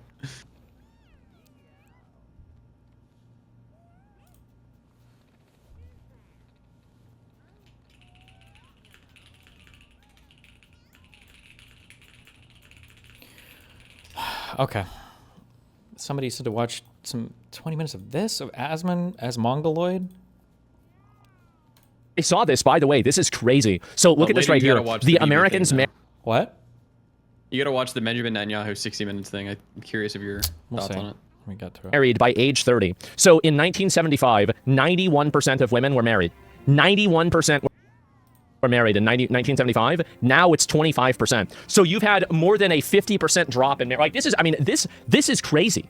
That's insane. If you look at this much of a drop-off, this much of a fall-off, oh my fucking God. So anyway, look at men are at 81%. So men are always going to be lower for obvious reasons. But you look at right here, 37%. And then at 2025, 16% of men are married now. Wait, what's the reason for that? Is it because... Married by age? Oh, married by age 30. The reason is actually probably because men tend to be about, I think, 2 years older than women in terms of dating. So I think it's 2 to 4 years older on average. So a guy could be 31, woman could be 29, 28, and that's yeah. Okay. Only 16% by age 30. That is fucking crazy. So is it religious intermingling? So why is this happening? I mean, I think that there's a lot of reasons why. Oh boy, time to get some great analysis. I'm going to guess that he blames feminism, some kind of guys are pussy now, and fucking Anita Sarkeesian video games. It happens. Like, what caused this? So let's see what people are saying. And my great-grandfather, 7 kids. My grandfather, 4 kids. My father, 2 kids. Me, a cat. My cat is now neutered. Oh, no. It's the end. Okay, let's investigate this Twitter picture. We have no idea what the sourcing is. How are we going to investigate it? By seeing what people on Twitter say about the picture on Twitter. All right, let's go. Right? So why did this happen? I mean, I think everybody has a different reason for not getting married. But tell us for real, I think bro. that nowadays one of the big reasons why it's so low, because you look at how fast it went down. You have it go from like 77 to like I guess 50. Well, I guess actually it's about the same drop. But either way, you have it drop so much. I think right now it's because of technology. I think that's a big reason.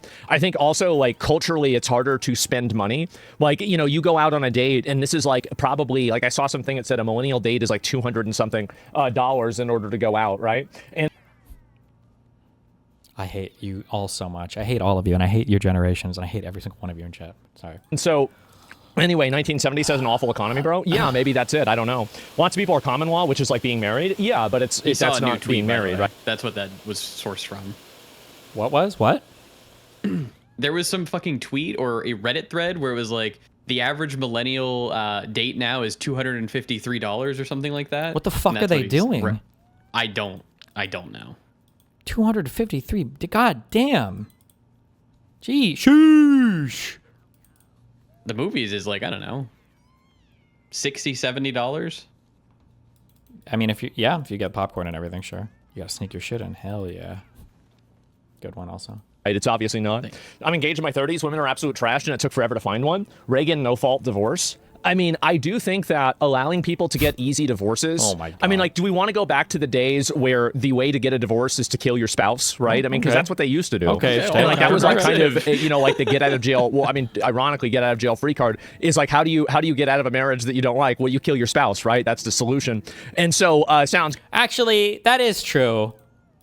Actually, what do we mean when we say millennial dates? Because if the average millennial is like fucking 32 years old or some shit, actually that might not be that surprising. You're like going out to you're like an adult with kids and shit. Like you're going out to restaurants with, like a night planned maybe. Yeah, I don't know. Didn't it say first dates? Well, even first dates. Well, damn, 250 though. Jesus, I don't know. Good, yes, definitely. But anyway, I don't really know. I do think that like divorce being super easy to do and marriage and everything. I think that overall, like right now, there is a lot of people on the internet that, and I think that the internet kind of it elevates this more than it actually is that people on the internet, like there's a lot of gender wars and like men versus women are bad, men are bad, right? I mean, like women are whores, men are rapists, like everything, right? And so you have these things going on. How much are your dates? I think it's like $14.99 to order the high def version of the movie on YouTube, and then what, like $10 for a fucking bottle of what are they called? Is it like it's Prosecco, right? That's all I need, baby, and we're fucking good to party. But the reality is that if you go outside and you like, I mean, I can only speak for myself. I can only speak for like, what my opinions are and what my friends are. Every single guy that I know is married, basically. Either some of them are divorced, okay, to be fair. But they have all been married except for like, I'm not even kidding you, like one person. Like, if I really have to think about this, like, same, yeah. And so, like, because I grew up, like, I grew up in a time where, you know, half of my friends were online, half weren't. And just overall, statistics should be by age 35 by nowadays. Yeah, I would say so. You? Well, no, besides me, right? Besides me. Listen, you remember, what's the one meme where the guy's like, rent $50, electricity $10, and it was like collectibles $5,000 or whatever? Okay. And it's like, and the guy's like, how can I balance my budget? Listen, here's your problem, okay? I'm gonna clue you in, okay? If you're trying hard, all right, we got dinner. If we can do this for $60, okay? We got movies, share a popcorn and a drink, and bring in your own candy. Fuck it. We could do this for $50. Share a drink. What the fuck? You're on a date anyway. You're on a first date? Sure, fuck it. Hell yeah. That's not happening. If they're not sharing the drink, I'm not wasting the money. I would do that first. Just don't even have to wait. Yo, we're not. Yeah, fuck that. Okay. We got dinner. We got movies. We got what the fuck else? Ice cream, maybe after. If you don't but do that's it, you're going all out. Let's do ice cream. No, that's cool because we can go to a different place. Okay.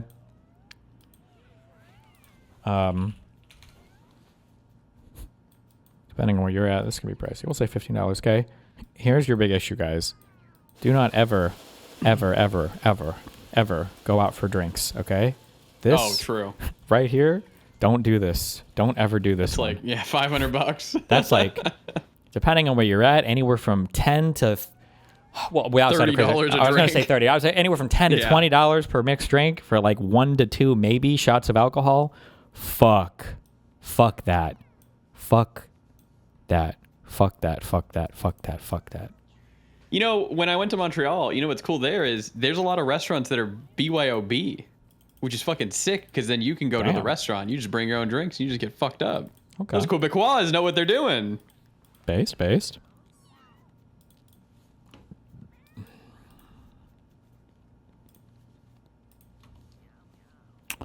Not sure what he's crunching, but this is relevant destiny.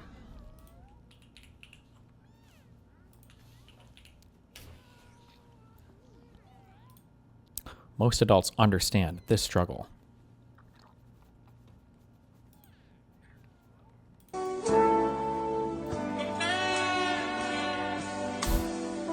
When you're theory crafting at the beginning of the month. Okay. Rent, car payment, insurance, phone, utilities. $650 for car payment? What if I don't buy this? How much will I have left what if I don't do this? You have to do it at the beginning of the month also because you never check your bank account because fuck that. You just spend until your car gets declined. You're like, oh, guess I'm over. Fuck it. And you hope they don't bounce you. Back in my day, we had bounce fees and they really fucking wrecked you with that shit. Metalhead said the average car payment in the U.S. is $800. There is no fucking right way. now? No. Who said that? What? Metalloid. No. It is quite high right now, but 800? No. The fuck. Maybe for the average, like new car maybe. payment is $750 to $720. Sure. Or, yeah, $772. Jeez. Nice, dude. That is a lot of money. Like my friend Eric isn't married. He's just been engaged to the same girl that he's been dating for 12 years. Okay, so I don't know what that means. I don't know what he's doing. I have no idea. Why don't you marry her? I look, guys, who the fuck knows? But yeah, that's the one that I'm counting that isn't married, okay? He's smart. If no, you're not smart. Like, if it doesn't matter, it's not it. They're both doing very well. Don't let his girl see this. Yeah, right. And he's just leasing. Yeah, it's a pretty long lease. And that's like a rent to own type thing, right? And so doesn't want to commit? Maybe. I really have no idea. He's got tons of money now, too. He's like, he works in IT. And so he's doing very well financially. And so anyway, so he's the only person I know that isn't married. Everybody else that I know has either been married or ended up, or still is married, right? So I find it to be kind of odd that like the numbers are so low. I really do. That's an insane 16%, which is weird to me because, as I said, everybody that I know is basically married. But to be fair, I mean, I'm 35, right? So my friends have been usually about 30 for like 5 years. How many of them were married by 30? I would say like 60%, 70%, something like that. So maybe I just have like a unique sample size, but that's about it. Are they Catholics? No, I think that like you have a pretty big, like I would say that it's generally between Christian, Catholic, and atheist or agnostic. Like that would be pretty much the majority. Yeah, I'd say so, definitely. Maybe a couple of, friends that I have, they're Muslim, but they're also married too. So yeah, you can correlate it to online-only socialization. Well, I was going to say that, but I don't think that you're right. Because look at these number disparities. 1985, 2005, everybody wasn't online. Like 2005, most people still didn't have the internet in their home. Let me just look this up and make sure that my general statement is true. We had family computers, but I would say by 2005, most people had the internet in their home. For sure. In the USA, they must have in 2005. Everybody with their own computer, like 7 computers in every fucking house? No. But like, gotta be, most people have. Oh my God, I like how he doesn't even go to Google now. It's all on Grok. He's totally platform captured. Holy sheesh. In 2005, what percentage of households had the internet? I'm going to say 30 to 40%. Ah, fuck. I'm going to guess 85. In Which year? 2005? I'm going to guess 85%. Good luck. I'm going to guess 64. Fuck you. Probably closer to 30%. Come on, Grok. Come on, Grok. Let's go, Grok. Fuck you, loser. I win again. 55 to 60%. Wow.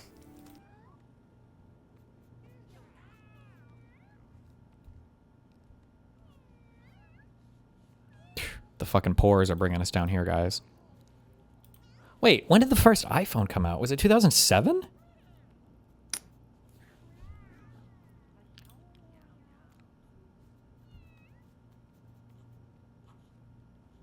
Okay. Internet access. Internet access is very different, right? Households, is this internet access lived in a household? Oh, with internet access. Okay. So no.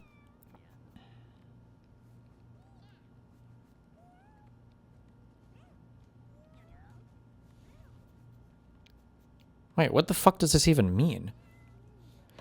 In the US, around 55 to 60% of households had internet access in 2005. Pew Research says that 73% of American adults lived in a household with internet access. So are these like a bunch of households with exclusively children in them, or what? What does that mean?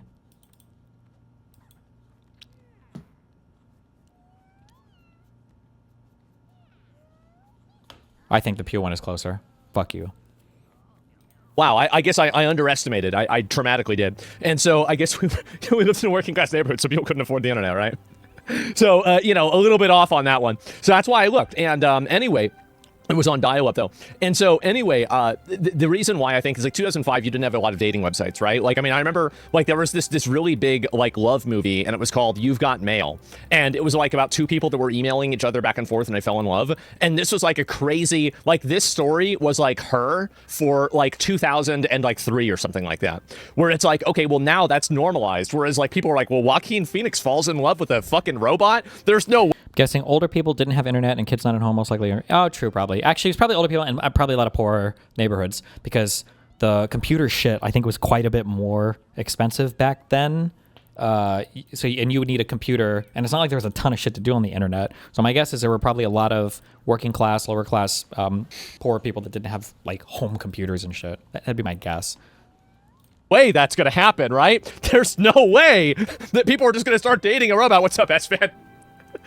And so, yeah.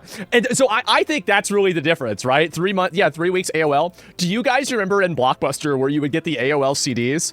I remember I was in middle school and we would take the CDs and you would go to Blockbuster. It was the pipeline, right? And so this is the pipeline, right? Member berries. So you have right here, let me see if I can find it. Am I the only one? Blockbuster, home. What is this here? Yeah, I mean, is this... Am I the only one, guys? Surely I'm not the only guy, right? I mean, come on. It made cool colors? Yeah, I mean, what do you mean? So school to prison? Yeah, and then you go to jail. Right, exactly. And forgot Frisbees? Yeah, I don't even know if we did that. And Netscape CDs as well. Well, anyway, so...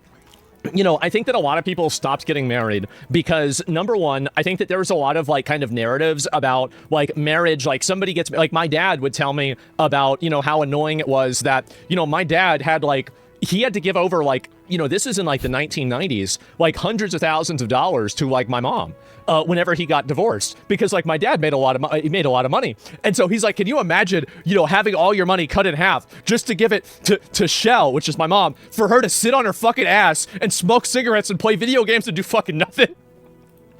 Meanwhile, I bust my ass going to work every day, right? The man always loses, exactly. And so anyway, that's what it was. And so net zero too. And then she wasted all the money, by the way. She wasted all of the money on like fucking, you know, fucking candy. Like she didn't get a job for like 50, like basically she went from basically living off, like being married to my dad, living off of my dad. Well, first she lived as an adult with her dad, my grandfather, Grampy. She was living with Grampy. And then finally my dad then picks her up and takes her to his house. And then she's living in his house. And then they get divorced. Then she's living on his money. Then after that runs out, then she's living on the government's money. And then after the government money runs out, then she's living on my money. That was it. That's the entire thing. That was the whole time. Classic women. Exactly. What a life. And yeah, where's the dowry? I wonder.